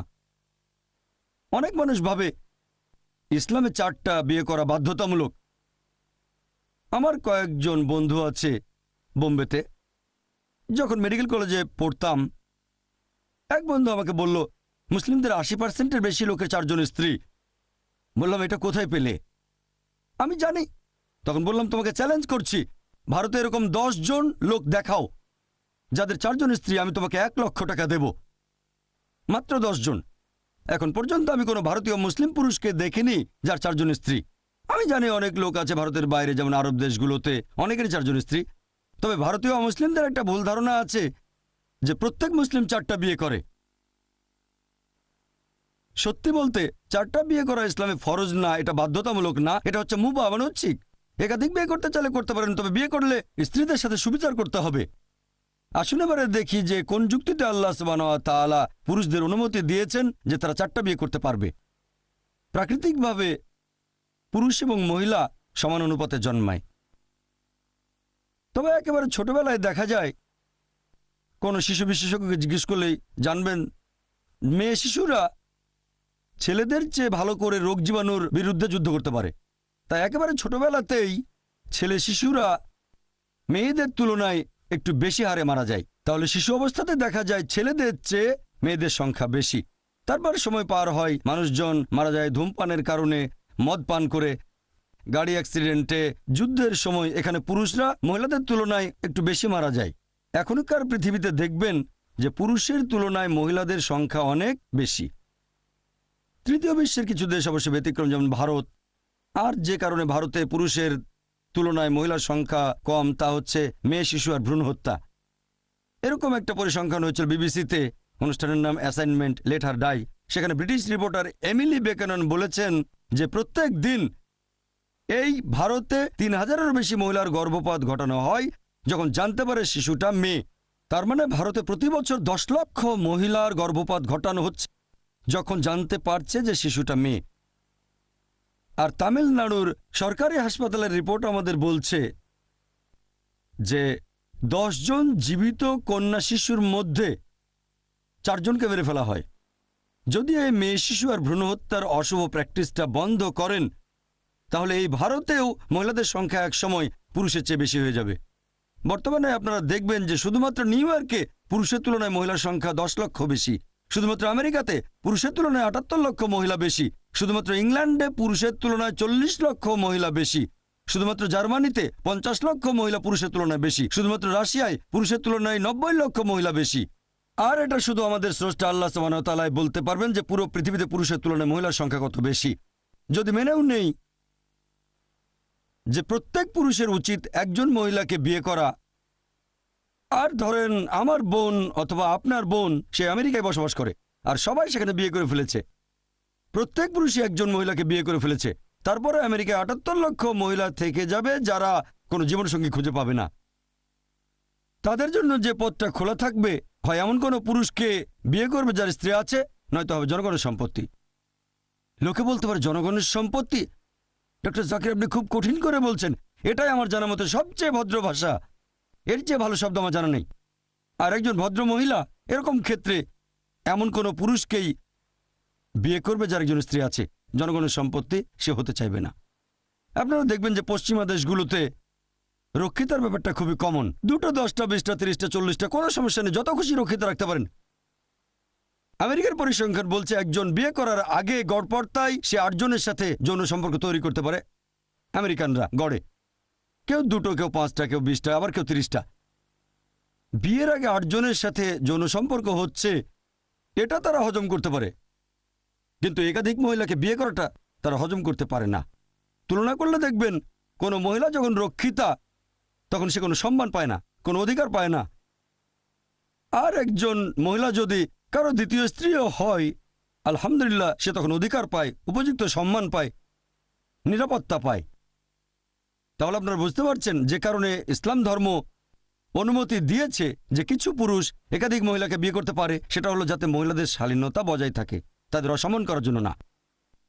এছাড়াও আপনারা দেখবেন যে ইসলাম ধর্মে মহিলাদেরকে বলা হয় মহসেনা, অর্থাৎ শয়তানের বিরুদ্ধে দুর্গ। আর অন্যান্য ধর্মে মহিলাদেরকে বলা হয় শয়তানের প্রধান অস্ত্র। আমাদের প্রিয় নবী মুহাম্মদ সাল্লাল্লাহু আলাইহি ওয়াসাল্লাম বলেছেন, এটা আছে সহিহ বুখারীতে, খণ্ড নম্বর 7, বুক অব নিকাহ, অধ্যায় 3, হাদিস নম্বর 4, হে যুবক যুবতীরা, তোমাদের যাদের বিয়ে করার সামর্থ্য আছে তারা বিয়ে করে ফেলো। আর নবী বলেছেন ইসলাম ধর্মের সন্ন্যাস ব্রত বলে কিছু নেই। আমাদের নবী আরো বলেছেন, কেউ বিয়ে করলে তার অর্ধেক দিন পূর্ণ হয়। একবার প্রশ্নোত্তর পর্বে একজন আমাকে বলেছিল, তার মানে কি এই যে 2টো বিয়ে করি তাহলে সম্পূর্ণ দিন পূর্ণ হবে? বিয়ে করলে অর্ধেক দিন পূর্ণ হয়, এটা দিয়ে নবী কি বুঝিয়েছেন? বিয়ে করলে দূরে থাকবে অবাধ যৌনাচার, ব্যভিচার থেকে, অশ্লীলতা, সমকামিতা থেকে। এগুলো সমাজে খারাপ জিনিসগুলোর অর্ধেক। শুধুমাত্র বিয়ে করলেই আপনি মা অথবা বাবা হওয়ার সুযোগ পাবেন, বিয়ে করলে স্বামী বা স্ত্রী হওয়ার সুযোগ পাবেন। এই দায়িত্বগুলো ইসলামে খুবই গুরুত্বপূর্ণ। তাহলে আপনি বিয়ে করলে 1টা অথবা 2টা, এখানে দিন পূর্ণ হবে অর্ধেক। আর নবী বলেছেন, যদি কেউ বিয়ে না করে সে আমার দলে না। বিয়ে বা নিকাহ সম্পর্কে কোরআন বলছে, সূরা নিসা অধ্যায় নম্বর 4, আয়াত নম্বর 21, এটা মিসাক বা পবিত্র চুক্তিনামা। আর একটা বিয়ে বৈধ হতে গেলে সেখানে হবু স্বামী এবং স্ত্রী দুজনের সম্মতি গুরুত্বপূর্ণ, পুরুষ এবং মহিলা সমান গুরুত্বপূর্ণ। আমাদের প্রিয় নবী বলেছেন, এটা আছে সহিহ বুখারীতে, খণ্ড নম্বর 7, বুক অব নিকাহ, অধ্যায় নম্বর 69, হাদিস নম্বর 49, একবার এক মহিলা নাম খানসা বিনতে খাদেম আল আনসারিয়া নবীর কাছে আসলো আর নবীকে বলল যে আমার বাবা জোর করে আমার অপছন্দের লোকের সাথে আমাকে বিয়ে দিয়েছে। আর নবী তখন বিয়েটা বাতিল করে দিলেন। তাহলে ইসলাম অনুযায়ী বিয়েতে হবু স্বামী স্ত্রী দুজনেরই অনুমতি নেওয়া সমান গুরুত্বপূর্ণ। এছাড়াও ইসলাম ধর্মে একটা বিয়ে বৈধ হতে গেলে মোহর দেয়া বাধ্যতামূলক। আল্লাহ কোরআনে বলেছেন সূরা নিসা অধ্যায় 4, আয়াত 4, বিয়ের সময় তোমরা নারীদেরকে মোহর প্রদান করবে। তাহলে মোহর দেয়া বাধ্যতামূলক। হবু স্বামী মোহর দেবে তার হবু স্ত্রীকে। তবে ভারতের কালচারে ঠিক তার উল্টোটা, এখানে হবু স্ত্রী তার হবু স্বামীকে যৌতুক দেয়। এরকম প্রায় দেখা যায় আমাদের ভারতে। আর দুর্ভাগ্যজনকভাবে এই কালচারটা মুসলিমদের ভেতরেও চলে এসেছে। আর এভাবে লোকজন তাদের অবস্থান যাচাই করে তারপর যৌতুক দাবি করে। গ্র্যাজুয়েট হলে দাবি করে 1 লাখ টাকা, ইঞ্জিনিয়ার হলে 10 লাখ টাকা, আর ডাক্তার হলে বোধহয় 20 লাখ টাকা। ব্যাপারটা যেন কোরবানির হাটে গরু ছাগল বিক্রি হচ্ছে। ইসলাম ধর্মে সরাসরি বা ঘুরিয়ে ফিরিয়ে যৌতুক দাবি করাটা সম্পূর্ণ নিষিদ্ধ। আপনি এভাবে বলতে পারবেন না যে আমার ছেলে মার্সিডিজ গাড়ি চালাতে পছন্দ করে, তার মানে যৌতুক হিসেবে মার্সিডিজ বেঞ্জ দিতে হবে। আমার ছেলে 3 বেডরুমের অ্যাপার্টমেন্ট খুব পছন্দ করে, তার মানে যৌতুক হিসেবে 3 বেডরুমের অ্যাপার্টমেন্ট দিতে হবে। প্রত্যক্ষ বা পরোক্ষভাবে যৌতুক দাবি করা ইসলাম ধর্মে নিষিদ্ধ। মেয়ের বাবা মা যদি স্বেচ্ছায় কিছু দেয় তাহলে কোনো সমস্যা নেই, তবে প্রত্যক্ষ বা পরোক্ষভাবে যৌতুক দাবি করা নিষিদ্ধ। তার বদলে হবু স্বামী এখানে তার হবু স্ত্রীকে বিয়ের সময় মোহর দেবে। তাহলে এইভাবে আলহামদুলিল্লাহ ইসলাম মহিলাদের অধিকার নিশ্চিত করেছে। আল্লাহ পবিত্র কোরআনে বলেছেন সূরা নূর অধ্যায় নম্বর 24 আয়াত নম্বর 4 যে যদি কোনো লোক একজন মহিলার শালীনতা সম্পর্কে অভিযোগ করে, কেউ যদি বলে অমুক মহিলা ভালো না, অশালীন, আর সে যদি 4 জন সাক্ষী উপস্থিত করতে না পারে, তাদের প্রত্যেককে 80 বার চাবুক মারা হবে। তার মানে যদি কেউ কোনো মহিলার নামে অপবাদ দেয়, এটা আমাদের সমাজে কমন, আপনি অপবাদ দিতে পারেন কারো মাকে, কারো বাবাকে, মেয়েকে বা বোনকে, তাতে কিছু হবে না। তবে ইসলামিক শরিয়ায় কেউ যদি কোনো মহিলার শালীনতা নিয়ে অপবাদ দেয় আর 4 জন সাক্ষী আনতে না পারে, শাস্তি পাবে 80টা চাবুক। আবার ধরেন 4 জন সাক্ষী আনলো, যদি কেউ তার মিথ্যা সাক্ষ্য দিয়ে ধরা পড়ে, তাহলে সবাইকে 80 চাবুক মারা হবে। অনেকে বলবে 80 চাবুক, এটা বর্বরতা। কোনো মহিলার শালীনতা নিয়ে অপবাদ দেওয়াটা কি বর্বরতা নয়? তাহলে বর্বরতা জিনিসটা আপেক্ষিক। ইসলামিক শরিয়ার আইন, আল্লাহ সুবহানাহু ওয়া তাআলার আইন মহিলাদের রক্ষা করে, তাদের অবস্থানকে উপরে ওঠায়। পশ্চিমা কালচার এরকম না, সেখানে তারা পশ্চিমা সভ্যতার নামে, নারী স্বাধীনতার নামে তাদের উপরে তুলেছে বলে দাবি করে, আসলে তাদের নিচে নামিয়েছে। তাদের বানিয়েছে উপপত্নী, রক্ষিতা আর ভোগের বস্তু। এগুলো তারা লুকিয়ে রাখে আর্ট কালচারের রঙিন পর্দার পেছনে। পশ্চিমা সমাজ নারী স্বাধীনতার কথা বললেও আসলে তাদের নিচে নামিয়েছে। দাবি করে মহিলাদের উপরে তুলেছে, কিন্তু তাদের আরো নিচে নামিয়েছে। আর্ট এবং কালচারের নাম করে বিক্রি করে নিজের মেয়েকে, বিক্রি করছে নিজের মাকে। এ ব্যাপারে আমি একটা উদাহরণ দিয়েছিলাম যে BMW গাড়ির একটা অ্যাড একবার শুনেছিলাম, এটা খুব বিখ্যাত অ্যাড। একটা মেয়ে বিকিনি পরে দাঁড়িয়েছে BMW গাড়ির সামনে, এটা খুবই দামি একটা গাড়ি, আর উপরে লেখা এখনই চালিয়ে পরীক্ষা করে দেখুন। কাকে? গাড়িটাকে না মেয়েটাকে? এটা তারা কি করছে? তারা তো উন্নতির কথা বলে, সভ্যতা। আসলে বিক্রি করছে নিজের মাকে, বিক্রি করছে নিজের মেয়েকে, বিক্রি করছে স্ত্রীকে। ইসলাম ধর্মে আমরা মহিলাদের নিরাপত্তা দিই, তাদের ভালোবাসি, তাদের শ্রদ্ধা করি, তাদের সম্মান করি, তাদের বিক্রি করতে চায় না।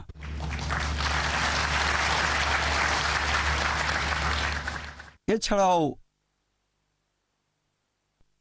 অনেকে অভিযোগ করে যে ইসলাম ধর্মে উত্তরাধিকারের ক্ষেত্রে মহিলারা কেন অর্ধেক সম্পত্তি পায়। ইসলাম মহিলাদের নিচে নামিয়েছে, উত্তরাধিকার হিসেবে মহিলারা পুরুষের অর্ধেক সম্পত্তি পায়। ছেলে যা পাবে মেয়ে পাবে তার অর্ধেক। এই অবিচারের কারণ কি? পবিত্র কোরআন পড়লে দেখবেন উত্তরাধিকারের কথা অনেক জায়গায় বলা হয়েছে। সূরা বাকারা অধ্যায় 2 আয়াত 180, সূরা বাকারা অধ্যায় 2 আয়াত 240, সূরা নিসা অধ্যায় 4 আয়াত 7 থেকে 9, সূরা নিসা অধ্যায় 4 আয়াত 19, সূরা নিসা অধ্যায় 4 আয়াত 33, সূরা নিসা অধ্যায় 4 আয়াত 176, সূরা মাইদা অধ্যায় 5 আয়াত 105 থেকে 8। এরকম অনেক আয়াতে উত্তরাধিকারের কথা বলা হয়েছে। তবে যে আয়াতটাতে এই ব্যাপারে বিস্তারিত বলা হয়েছে সেটা সূরা নিসা অধ্যায় নম্বর 4 আয়াত 11-12 এবং আয়াত 176। আল্লাহ পবিত্র কোরআনে বলেছেন সূরা নিসা অধ্যায় 4 আয়াত 11, সন্তানের উত্তরাধিকারের কথা যদি বলা হয়, পুত্র এখানে কন্যার চেয়ে দ্বিগুণ অংশ পাবে। যদি শুধু কন্যা থাকে 2 বা ততোধিক, তাহলে প্রত্যেকে পাবে 2/3। যদি মাত্র একজন কন্যা থাকে সে পাবে অর্ধেক।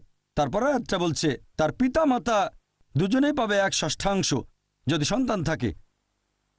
কোনো সন্তান না থাকলে সেখানে মা পাবে 1/3। যে মারা গেছে তার যদি কোনো ভাই বোন না থাকে। এই হিসেবটা সব দেনা শোধ করার পর পরের আয়াত সূরা নিসা অধ্যায় নম্বর 4 আয়াত নম্বর 12 বলছে যে তোমার স্ত্রী যদি কোনো সম্পদ রেখে যায় তুমি পাবে অর্ধেক যদি সন্তান না থাকে, আর 1/4 যদি সন্তান থাকে। তোমার স্ত্রীর জন্য সম্পদ রেখে গেলে যদি সন্তান না থাকে তাহলে স্ত্রী পাবে 1/4, আর যদি সন্তান থাকে স্ত্রী পাবে 1/8। মনে রাখতে কষ্ট হতে পারে, তাই বাসায় গিয়ে চেক করবেন সূরা নিসা অধ্যায় নম্বর 4 আয়াত নম্বর 11 ও 12। তবে সামগ্রিকভাবে আমি মানছি যে বেশিরভাগ ক্ষেত্রে মহিলারা পুরুষদের তুলনায় অর্ধেক সম্পত্তি পায়। অনেক সময় বাবা মা সমান অংশের সম্পত্তি পাবে যদি সন্তান না থাকে, তবে সামগ্রিকভাবে বেশিরভাগ ক্ষেত্রে মহিলারা অর্ধেক পায়। এরকম করার পেছনে যুক্তিটা কি? যুক্তিটা হচ্ছে যে ইসলাম ধর্মে মহিলারা পুরুষদের তুলনায় বেশি অর্থনৈতিক নিরাপত্তা পেয়ে থাকে। ইসলামে দায়িত্বটা থাকে তার বাবার অথবা তার ভাইয়ের সেই মহিলার বিয়ে হওয়ার আগে, এরপর দায়িত্ব সেই মহিলার স্বামীর অথবা ছেলের বিয়ে হওয়ার পরে, এরপর থাকা খাওয়া পোশাক পরিচ্ছদ সবকিছু তারা বহন করে। তাহলে এখানে অর্থ উপার্জন করার দায়িত্ব পুরুষদের উপর, মহিলাদের উপর না। এখন আল্লাহ সুবহানাহু ওয়া তাআলা যেহেতু পুরুষদের উপর অর্থনৈতিক দায়িত্ব দিয়েছেন আর আল্লাহ সুবিচার করেন। পবিত্র কোরআনে আছে সূরা নিসা অধ্যায় 4 আয়াত 40, আল্লাহ সুবহানাহু ওয়া তাআলা কারো উপর অনুপরিমাণও জুলুম করেন না। ধরেন একজন লোক মারা গেল, সে রেখে গেল 2 জন সন্তান, একটা ছেলে একটা মেয়ে। স্ত্রী আর অন্যান্য আত্মীয় স্বজনের অংশ দেওয়ার পর ধরেন 1,50,000 টাকা অবশিষ্ট আছে। ইসলামিক শরিয়া অনুযায়ী এক ছেলে আর এক মেয়ে অন্য সবার অংশ দেওয়ার পর 1.5 লক্ষ টাকা আছে। এখানে ছেলে পাবে 1 লক্ষ টাকা আর মেয়ে পাবে 50,000 টাকা। এখন আমি আপনাদের প্রশ্ন করি, কোনটা বেশি ভালো? যে 1 লক্ষ টাকার সম্পত্তি পেলেন আর হয়তো 90,000 টাকা খরচ করলেন পরিবারের পেছনে, কারণ ছেলে যদি 1 লক্ষ টাকা পায় এটা পরিবারের জন্য খরচ করতে হবে, নাকি এটা ভালো যে 50,000 পেলেন আর একটা পয়সা খরচ করলেন না আপনি? কারণ মেয়ে যে টাকা পাচ্ছে তা থেকে নিজের ভরণ পোষণের জন্য তাকে একটা টাকাও খরচ করতে হবে না। তার যাবতীয় ভরণ পোষণের দায়িত্ব হচ্ছে পরিবারের পুরুষদের উপর। তাহলে 50,000 টাকা পেয়ে 1 টাকাও খরচ করবেন না, এটা 1 লক্ষ টাকা পেয়ে 80-90,000 টাকা পরিবারের পেছনে খরচ করার চেয়ে অনেক বেশি ভালো। এখন আল্লাহ অর্থনৈতিক দায়িত্বটা পরিবারের পুরুষদের উপর দিয়েছেন, সেজন্য পুরুষরা এখানে দ্বিগুণ সম্পত্তি পাচ্ছে। তবে সামগ্রিকভাবে দেখলে আপনারা বুঝতে পারবেন যে মহিলারা অনেক বেশি উপকার পাচ্ছে অর্থনৈতিক ক্ষেত্রে পুরুষদের তুলনায়। মহিলারা অর্থনৈতিক নিরাপত্তা পাচ্ছে। এছাড়াও আপনারা দেখবেন কমন একটা অভিযোগ, সময় বেশি নেই সবগুলো বলতে পারছি না, কমন অভিযোগটা জিহাদ। আর শুধু অমুসলিম নয়, অনেক মুসলিমদের মধ্যে এই ভুল ধারণা আছে যে একজন মুসলিম যদি কোনো রকম যুদ্ধ করে, সে যে কোনো কারণে, হতে পারে ব্যক্তিগত স্বার্থ উদ্ধার, হতে পারে খ্যাতি বা পলিটিক্সের জন্য, সেটাকে বলা হয় জিহাদ। একজন মুসলিম যদি কোনো কারণে যুদ্ধ করে সেটা জিহাদ না। জিহাদের মূল আরবি শব্দটা হচ্ছে জাহাদা, যার মানে চেষ্টা করা বা সংগ্রাম করা। ইসলামিক শরিয়া অনুযায়ী এর মানে, ইসলামিক পরিভাষায় জিহাদ মানে নিজের খারাপ প্রবৃত্তিগুলোর বিরুদ্ধে চেষ্টা আর সংগ্রাম করা। আরেকটা মানে হচ্ছে সমাজকে ভালো করার জন্য চেষ্টা করা। আরও একটা মানে যুদ্ধের মধ্যে আত্মরক্ষার জন্য লড়াই করা। এর আরেকটা মানে অত্যাচার আর অবিচারের বিরুদ্ধে চেষ্টা সংগ্রাম করে যাওয়া। জিহাদ মানে চেষ্টা করা বা সংগ্রাম করা। আরও ভুল ধারণা আছে, অনেক লোকে বলে যে জিহাদ শব্দের মানে পবিত্র যুদ্ধ। যদি পবিত্র যুদ্ধ শব্দটার আরবি করেন সেটা হারবুম মুকাদ্দাসা, আর কোরআন পড়লে দেখবেন এই পবিত্র কোরআনের কোনো জায়গা বা কোনো সহিহ হাদিসে হারবুম মুকাদ্দাসা শব্দটা ব্যবহার করা হয়নি। তাহলে জিহাদ মানে পবিত্র যুদ্ধ না। এই পবিত্র যুদ্ধ শব্দটা প্রথম ব্যবহার করেছে পশ্চিমা লোকজনেরা। এটা দিয়ে তারা বোঝাতো ক্রুসেড। খ্রিস্টানরা একসময় অনেক দেশ জয় করেছিল, খ্রিস্টান ধর্মের দোহাই দিয়ে হাজার হাজার মানুষ হত্যা করেছিল, এটাকে বলা হয় পবিত্র যুদ্ধ। ইসলাম অনুযায়ী জিহাদ মানে পবিত্র যুদ্ধ না। জিহাদের একটা টাইপ হতে পারে যুদ্ধ করা, সেটা হচ্ছে কিতাল, আর সেটা আল্লাহ সুবহানাহু ওয়া তাআলার পথে যুদ্ধ করা। এই জিহাদের উপর আমি একটা পুরো লেকচার দিয়েছিলাম চেন্নাই শহরে 1.5 বছর আগে। সেই লেকচারটা আপনারা দেখতে পারেন। আর আপনারা দেখবেন কিছু লোক বেছে বেছে কোরআনের কয়েকটা আয়াত নিয়ে বলে যে পবিত্র কোরআন বলছে যখনই কাফিরকে দেখবে তাকে হত্যা করবে, তার মানে কোনো অমুসলিমকে দেখলেই তাকে মেরে ফেলো, এটা একটা বর্বর ধর্ম। এরকম খুব বিখ্যাত একটা আয়াত সূরা তাওবা অধ্যায় নম্বর 9 আয়াত নম্বর 5। ইসলামের সমালোচকরা বলেন, যেমন অরুণ সুরি একটা বই লিখেছেন দ্য ওয়ার্ল্ড অফ ফতোয়া, সেখানে সূরা তাওবার 5 নম্বর আয়াতের উদ্ধৃতি দিয়ে বলেছেন এই কোরআন বলছে যখনই তুমি কাফিরকে দেখবে, ব্র্যাকেটের মধ্যে লিখে দিয়েছেন হিন্দু, তাকে হত্যা করো। আপনি কোরআন খুললে দেখবেন সূরা তাওবা অধ্যায় নম্বর 9 আয়াত নম্বর 5, সেখানে আছে যখনই কোনো কাফিরকে দেখবে মেরে ফেলো। তবে এখানে উদ্ধৃতি দেওয়া হয়েছে কোনো প্রসঙ্গ ছাড়া। প্রসঙ্গটা জানলে বুঝতে পারবেন সূরা তাওবার শুরুর দিকের আয়াতগুলো অধ্যায় নম্বর 9, এখানে মুসলিম আর মক্কার মুশরিকদের মধ্যে একটা চুক্তির কথা বলা হয়েছে। মুশরিকরা ইচ্ছে করেই এই চুক্তির শর্তগুলো ভঙ্গ করেছিল। যখন আল্লাহ সুবহানাহু ওয়া তাআলা তাওবার 5 নম্বর আয়াত পর্যন্ত নাজিল করলেন, সেখানে তিনি মুশরিকদের উদ্দেশ্যে বললেন সব ঠিক করে ফেলো 4 মাসের ভেতরে, তা না হলে যুদ্ধ ঘোষণা করা হবে। আর সেই যুদ্ধক্ষেত্রে আল্লাহ সুবহানাহু ওয়া তাআলা বলেছেন যখনই কাফিররা মানে শত্রুরা আসবে তাদের সাথে লড়াই করে হত্যা করো। তাহলে এই আয়াতটা নাজিল হয়েছিল যুদ্ধের ময়দানের প্রসঙ্গে। যখন শত্রু তোমাদের আক্রমণ করতে আসবে তখন ভয় পেও না, লড়াই করে তাদের হত্যা করো। এখন একজন আর্মি জেনারেল তার সৈনিকদের মনোবল চাঙ্গা করার জন্য এভাবে তাদের বলবে যে তোমরা ভয় পেও না, লড়াই করে শত্রুদের মারো, বলবে না শত্রুদের মেরে ফেলো না, যুদ্ধ করো না। তাহলে কোরআনের এই আয়াতটা নাজিল হয়েছিল একটা যুদ্ধের প্রসঙ্গে। অরুণ সূরি এখানে 5 নম্বর আয়াত থেকে চলে গেছেন 7-এ, কারণ সূরা তওবা অধ্যায় 9 আয়াত 6-এ তার অভিযোগের উত্তরটা বলা আছে। 6 নম্বর আয়াত বলছে, যদি তোমার শত্রুরা আশ্রয় চায়, যদি শান্তি চায়, শুধু শান্তি দিও না, তাদেরকে একটা নিরাপদ জায়গায় পৌঁছে দিয়ে এসো, যাতে করে তারা আল্লাহ সুবহানাহু ওয়া তাআলার বাণী শুনতে পারে। আজকের দিনের সবচেয়ে দয়ালু আর্মি জেনারেল হয়তো সৈন্যদের বলবে শত্রুদের ছেড়ে দাও, কিন্তু আল্লাহ বলেছেন শুধু শান্তি দেওয়াই নয়, নিরাপদ জায়গায় পৌঁছে দিয়ে এসো। আর এছাড়াও আপনারা দেখবেন পৃথিবীর সবগুলো প্রধান ধর্মের গ্রন্থ, সবগুলো প্রধান ধর্মগ্রন্থ, সেখানে সত্য আর মিথ্যার মধ্যে লড়াইয়ের কথা বলা হয়েছে। সবগুলো প্রধান ধর্মগ্রন্থ, বাইবেল পড়লে দেখবেন বুক অফ এক্সোডাস অধ্যায় নম্বর 32 এখানে লড়াইয়ের কথা আছে। তারপর বাইবেলে বুক অফ নাম্বারস অধ্যায় নম্বর 31-এ লড়াইয়ের কথা আছে। এরপর গসপেল অফ লুক অধ্যায় নম্বর 22 যীশুখ্রিস্ট তার নিজের মুখে বলেছেন তরবারি নিয়ে লড়াই করো। মহাভারতে একই কথা আছে, পুরো কাহিনীটাই লড়াই আর যুদ্ধ নিয়ে। ভগবদ্গীতায় শ্রীকৃষ্ণ উপদেশ দিচ্ছেন অর্জুনকে যুদ্ধ করার জন্য। অর্জুন বলছে ভগবদ্গীতা অধ্যায় 1 অনুচ্ছেদ 43 থেকে 46, আমার জ্ঞাতি ভাইদের হত্যা করব কিভাবে? নিজের আত্মীয়ের সাথে যুদ্ধ করার বদলে আমি নিরস্ত্র অবস্থায় যুদ্ধক্ষেত্রে মারা যাব। তখন শ্রীকৃষ্ণ বললেন ভগবদ্গীতা অধ্যায় নম্বর 2 অনুচ্ছেদ 2 ও 3 যে এরকম চিন্তা তোমার মাথায় আসলো কিভাবে যে যুদ্ধ করতে চাচ্ছ না? তুমি এমন নপুংসক হলে কবে? ভগবদ্গীতা অধ্যায় নম্বর 2 অনুচ্ছেদ 31, 32, 33 বলছে যে তুমি একজন ক্ষত্রিয়, তুমি যুদ্ধ করবে, কেবলমাত্র যুদ্ধ করলে স্বর্গে যেতে পারবে। যখন কোনো হিন্দুকে ভগবদ্গীতার এই কথাগুলো বলি, সে বলে না, এটা তো মিথ্যার বিরুদ্ধে সত্যের যুদ্ধ। আমি বলি কোরআনও তাই বলছে, মিথ্যার বিরুদ্ধে সত্যের যুদ্ধ।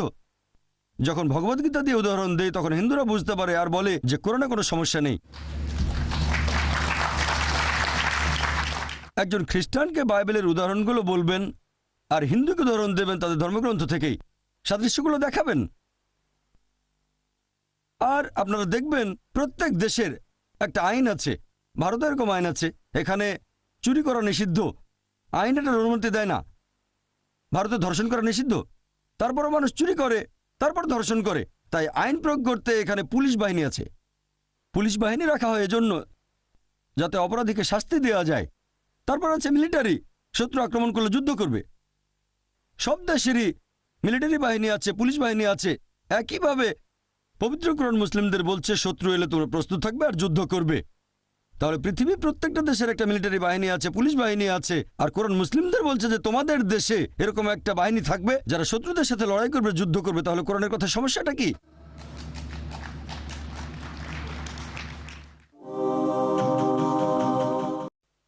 আর এছাড়াও আপনারা দেখবেন পৃথিবীর সবগুলো প্রধান ধর্মের গ্রন্থ, সবগুলো প্রধান ধর্মগ্রন্থ, সেখানে সত্য আর মিথ্যার মধ্যে লড়াইয়ের কথা বলা হয়েছে। সবগুলো প্রধান ধর্মগ্রন্থ, বাইবেল পড়লে দেখবেন বুক অফ এক্সোডাস অধ্যায় নম্বর 32 এখানে লড়াইয়ের কথা আছে। তারপর বাইবেলে বুক অফ নাম্বারস অধ্যায় নম্বর 31-এ লড়াইয়ের কথা আছে। এরপর গসপেল অফ লুক অধ্যায় নম্বর 22 যীশুখ্রিস্ট তার নিজের মুখে বলেছেন তরবারি নিয়ে লড়াই করো। মহাভারতে একই কথা আছে, পুরো কাহিনীটাই লড়াই আর যুদ্ধ নিয়ে। ভগবদ্গীতায় শ্রীকৃষ্ণ উপদেশ দিচ্ছেন অর্জুনকে যুদ্ধ করার জন্য। অর্জুন বলছে ভগবদ্গীতা অধ্যায় 1 অনুচ্ছেদ 43 থেকে 46, আমার জ্ঞাতি ভাইদের হত্যা করব কিভাবে? নিজের আত্মীয়ের সাথে যুদ্ধ করার বদলে আমি নিরস্ত্র অবস্থায় যুদ্ধক্ষেত্রে মারা যাব। তখন শ্রীকৃষ্ণ বললেন ভগবদ্গীতা অধ্যায় নম্বর 2 অনুচ্ছেদ 2 ও 3 যে এরকম চিন্তা তোমার মাথায় আসলো কিভাবে যে যুদ্ধ করতে চাচ্ছ না? তুমি এমন নপুংসক হলে কবে? ভগবদ্গীতা অধ্যায় নম্বর 2 অনুচ্ছেদ 31, 32, 33 বলছে যে তুমি একজন ক্ষত্রিয়, তুমি যুদ্ধ করবে, কেবলমাত্র যুদ্ধ করলে স্বর্গে যেতে পারবে। যখন কোনো হিন্দুকে ভগবদ্গীতার এই কথাগুলো বলি, সে বলে না, এটা তো মিথ্যার বিরুদ্ধে সত্যের যুদ্ধ। আমি বলি কোরআনও তাই বলছে, মিথ্যার বিরুদ্ধে সত্যের যুদ্ধ। যখন ভগবদ্গীতা দিয়ে উদাহরণ দেয় তখন হিন্দুরা বুঝতে পারে আর বলে যে কোরআনে কোনো সমস্যা নেই। একজন খ্রিস্টানকে বাইবেলের উদাহরণগুলো বলবেন আর হিন্দুকে উদাহরণ দেবেন তাদের ধর্মগ্রন্থ থেকেই, সাদৃশ্যগুলো দেখাবেন। আর আপনারা দেখবেন প্রত্যেক দেশের একটা আইন আছে। ভারতে এরকম আইন আছে, এখানে চুরি করা নিষিদ্ধ, আইন এটার অনুমতি দেয় না। ভারতে ধর্ষণ করা নিষিদ্ধ, তারপরও মানুষ চুরি করে, তারপর ধর্ষণ করে। তাই আইন প্রয়োগ করতে এখানে পুলিশ বাহিনী আছে। পুলিশ বাহিনী রাখা হয় এজন্য যাতে অপরাধীকে শাস্তি দেওয়া যায়। তারপর আছে মিলিটারি, শত্রু আক্রমণ করলে যুদ্ধ করবে। সব দেশেরই মিলিটারি বাহিনী আছে, পুলিশ বাহিনী আছে। একইভাবে পবিত্র কোরআন মুসলিমদের বলছে শত্রু এলে তোমরা প্রস্তুত থাকবে আর যুদ্ধ করবে।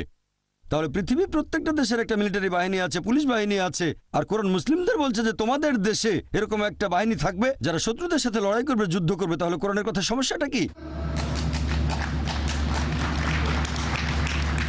আমাদের বুঝতে হবে যে ইসলামিক শরিয়া এটা পারফেক্ট। আর যদি খলিফা এরকম আদেশ দেন, তিনি যদি বলেন তোমরা যুদ্ধ করো, আর যদি বলেন সবাই যুদ্ধ করবে, তাহলে সবাইকে আসতে হবে, হোক সে একজন ডাক্তার অথবা ইঞ্জিনিয়ার। এটাই হলো জিহাদ, চেষ্টা করা। এখানে কোনো অপশন নেই। ভারতে এই আইনটা প্রচলিত না। মানুষ অভিযোগ করে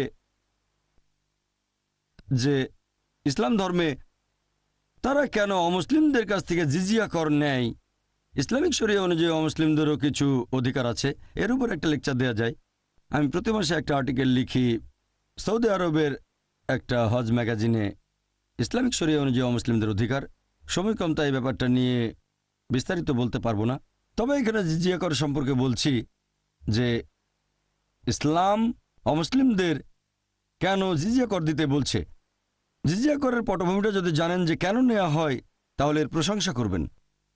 জিজিয়া হচ্ছে একটা ট্যাক্স, নেওয়া হচ্ছে অমুসলিমদের কাছ থেকে যারা মেনে নিচ্ছে যে মুসলিমরা হলো সেই এলাকার শাসক, মুসলিমদের আইন মানছে।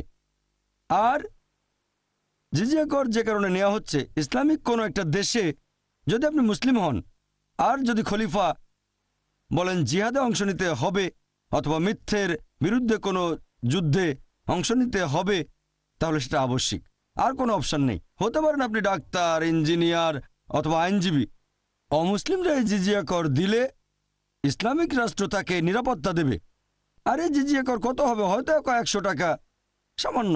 আর ইসলামিক রাষ্ট্র তাদের নিরাপত্তা দেবে, কেউ আক্রমণ করলে তাদের রক্ষা করবে। অমুসলিমদের অংশ নিতে হবে না সেখানে। কেউ যদি অপশন দেয় যে শত্রু আক্রমণ করলে আপনাকে যুদ্ধ করতে হবে অথবা 100 টাকা ট্যাক্স দিয়ে ঘরে বসে থাকবেন, শান্তিতে নিরাপত্তা পাবেন, আমি দ্বিতীয়টা বেছে নেব। মাত্র 100 টাকা ট্যাক্স দিয়ে ঘরের মধ্যে শান্তিতে বসে থাকবো, কোনো ভয় নেই, রাষ্ট্র আমাকে নিরাপত্তা দেবে। তাহলে জিজিয়া কর দেওয়া হচ্ছে এজন্য যে অমুসলিমরা রাষ্ট্রের কাছ থেকে নিরাপত্তা পাবে, সরকার তাদের রক্ষা করবে। আর আপনারা দেখবেন পবিত্রকরণে এরকম অনেক আয়াত আছে যেখানে অমুসলিমদের অধিকারের কথা আছে। আল্লাহ পবিত্রকরণে বলেছেন সূরা মুমতাহিনা অধ্যায় নম্বর 60 আয়াত নম্বর 8 যে যেসব অবিশ্বাসীরা দ্বীনের বিরুদ্ধে যুদ্ধ করেনি এবং তোমাদের স্বদেশ থেকে বহিষ্কার করেনি, আল্লাহ তাদের সাথে ন্যায় বিচার করার উপদেশ দিয়েছেন, কারণ আল্লাহ সুবহানাহু ওয়া তাআলা তাদের পছন্দ করেন না যারা অবিচার করে। তবে সেই অবিশ্বাসীরা যারা দ্বীনের বিরুদ্ধে যুদ্ধ করে, আয়াত নম্বর 9 সূরা মুমতাহিনা অধ্যায় নম্বর 60, যেসব অবিশ্বাসীরা দ্বীনের বিরুদ্ধে যুদ্ধ করে, তোমাদের স্বদেশ থেকে বহিষ্কার করে, আল্লাহ নিষেধ করেছেন তাদের তোমরা নিরাপত্তা দিও না। তাহলে যে অমুসলিম দ্বীনের বিরুদ্ধে যুদ্ধ করে না, আপনাদের স্বদেশ থেকে তাড়িয়ে দেয় না, তাদের সাথে সুবিচার করতে হবে। আর অমুসলিমদের জন্য বেশ কিছু নিয়মকানুন আছে। এ হলো সম্পূর্ণ ইসলামিক শরিয়া। যদি কোনো মুসলিম নিরীহ অমুসলিমের ক্ষতি করে, তাহলে সে মুসলিম শাস্তি পাবে। একজন মুসলিম যদি কোনো অমুসলিমের বাসায় চুরি করে, 1 কেজি স্বর্ণ, তার হাত কেটে ফেলা হবে। এটাই সুবিচার। আপনারা দেখবেন যে ইসলামিক শরিয়া বর্বর আইন না, এটা পারফেক্ট। এছাড়াও শরিয়া আমাদের নির্দেশ দেয় যে কোন ভালো কাজ করতে হবে, চুরি করব না, ধর্ষণ করব না ইত্যাদি।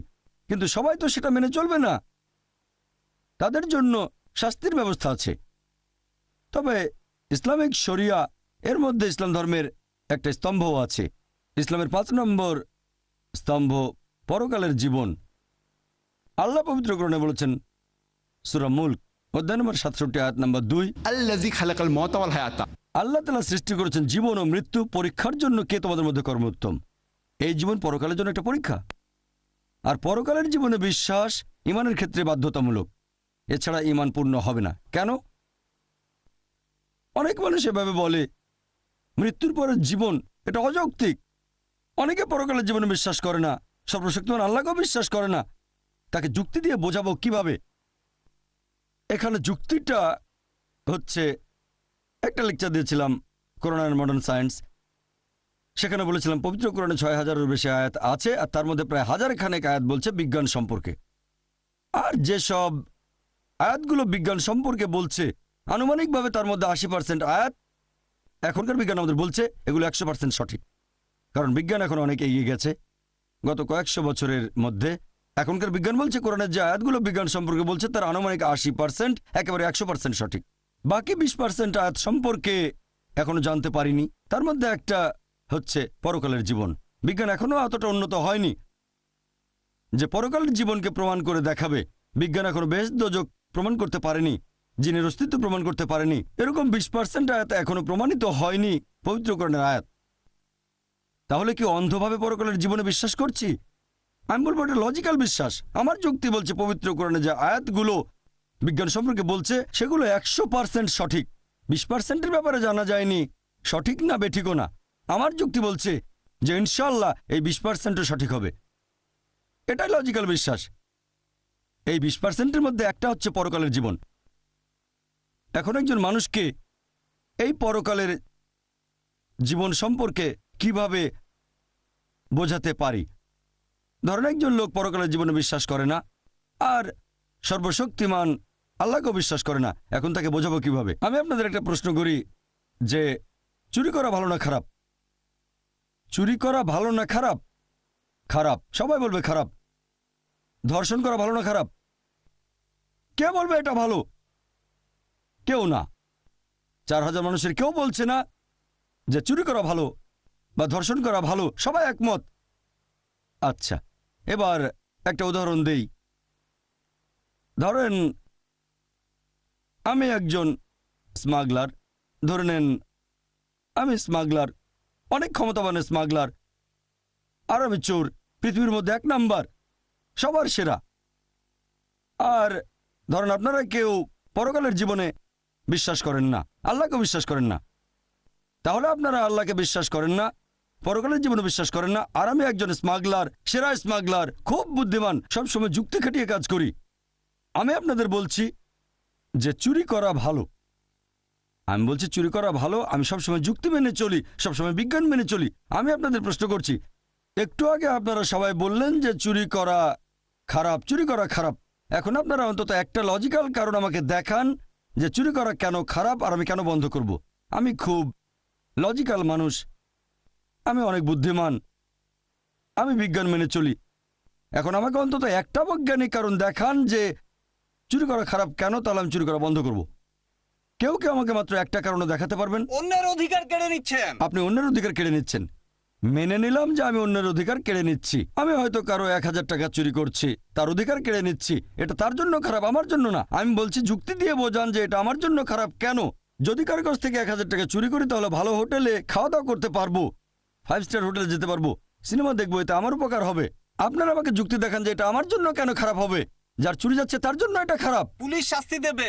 আরেক ভাই বললেন পুলিশ আমাকে শাস্তি দিতে পারে, পুলিশ আমাকে অ্যারেস্ট করবে। ভাই, পুলিশ তো আমার পকেটে আছে, মন্ত্রী মিনিস্টার আমার পকেটে। বলছি তো আমি হচ্ছি সেরা স্মাগলার, পৃথিবীর মধ্যে ১ নাম্বার। আপনি ছোটখাটো চোর, তাই চুরি করলে ধরা পড়ে যাবেন। আমি হচ্ছি সেরা চোর, মাফিয়ার নাম শুনেছেন? পুলিশ আমার পকেটে থাকে, মন্ত্রী মিনিস্টারের পকেটে, তারপর কোর্টের জজ আমার পকেটে, সবাইকে আমি টাকা দেই। আমাকে একটা কারণ দেখান যে এটা কেন খারাপ। হ্যাঁ,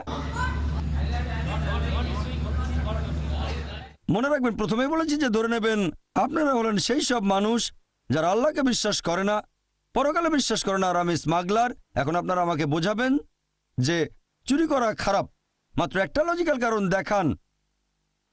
এটা তো হারাম, চুরি করা হারাম কাজ। হারাম? হ্যাঁ হারাম আপনার কাছে, আপনি চুরি করবেন না, কিন্তু আমার কাছে তো হারাম না। আপনার কাছে হারাম হলে, নিষিদ্ধ হলে আপনি চুরি করবেন না। কে আপনাকে চুরি করতে বলছে? আমি বলছি আমাকে প্রমাণ দেখান। আমি খুব লজিক্যাল মানুষ, মাত্র একটা লজিক্যাল কারণ দেখান যে এটা কেন খারাপ, তাহলে আমি আর চুরি করব না। মাত্র একটা, দুটো লাগবে না, মাত্র একটা কারণ দেখান লজিক্যাল। একদিন আপনারও চুরি যাবে। একদিন আমারও চুরি যাবে? খুব ভালো ভাই, খুব বুদ্ধিমান, অন্য কেউ চুরি করবে। ভাই বলেছি তো আমি ১ নম্বর মাফিয়া। আমার ১০০ জন বডিগার্ড, ১০০ জন বডিগার্ড স্টেজের পেছনে আছে, সবার কাছে AK-56 রাইফেল। ছোটখাটো চোরের বাসা চুরি হতে পারে, আমি তো পৃথিবীর ১ নাম্বার। আমার সঙ্গে বডিগার্ড থাকে, এখানে চোর আসবে না। আপনি তো আপনার সব সম্পদ নিয়েই মারা যাবেন, কোনো লাভ হবে না। কি বললেন? সব সম্পদ নিয়েই মারা যাবেন। কি নিয়ে মারা যাব? সব সম্পদ নিয়ে। সব সম্পদ নিয়ে মারা যাব? আমরা সবাই মারা যাব, এতে সমস্যা কি? সবাই তো মারা যাব, আপনি মরবেন না? মারা যাওয়ার আগে জীবনটা উপভোগ করব। আপনি মারা যাবেন, আমিও মারা যাব, তবে মারা যাওয়ার আগে আমি থাকবো 5 স্টার হোটেলে, আমি অনেক ভালো খাবার খাবো। সমস্যা কি? আমরা তো সবাই মারা যাব। আপনার বিবেক বাধা দেবে। আমার বিবেক এখানে বাধা দেবে? ভাই, বিবেক এখানে কোনো ঝামেলা করবে না। আমি খুব লজিক্যাল মানুষ, আপনার বিবেক বলছে তাই আপনি চুরি করবেন না। আমি খুব লজিক্যাল মানুষ, আমার বিবেক কখনো বাধা দেয় না। আমি আপনাদের বলছি, আমাকে একটা লজিক্যাল কারণ দেখান। আপনার বিবেক যদি বলে খারাপ কাজ, আপনি চুরি করবেন না, আমি তো বলছি এটা ভালো, চুরি করলে আমার উপকার হবে, জীবন উপভোগ করতে পারবো, তাহলে কেন খারাপ? এটা তো ভালো।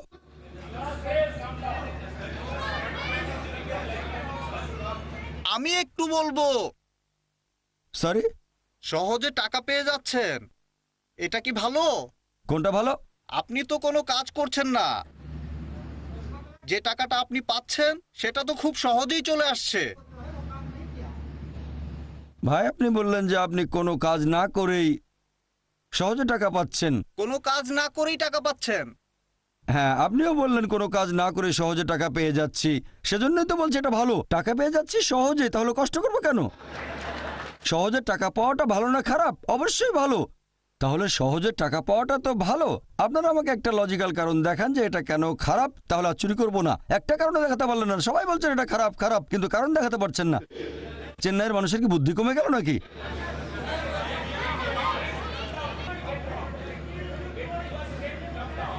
সরি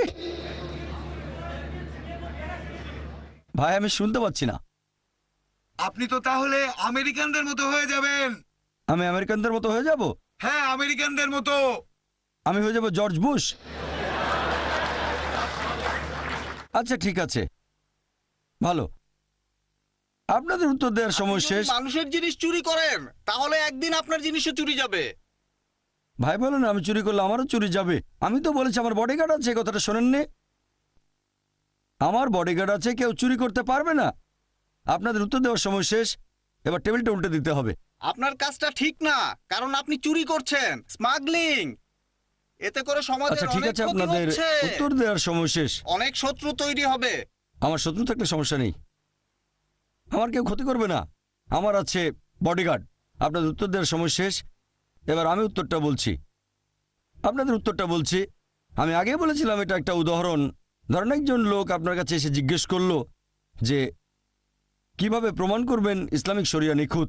এই প্রশ্নটা যদি করা হয়, তাহলে এবার টেবিলটা উল্টে দেন, টেবিলটা উল্টে দেন। ধরেন আপনি স্মাগলার, উদাহরণ দিচ্ছি, এটা ধরে নেন আপনি পৃথিবীর 1 নম্বর স্মাগলার আর আমি একজন মুসলিম। আপনাকে বোঝানোর চেষ্টা করছি।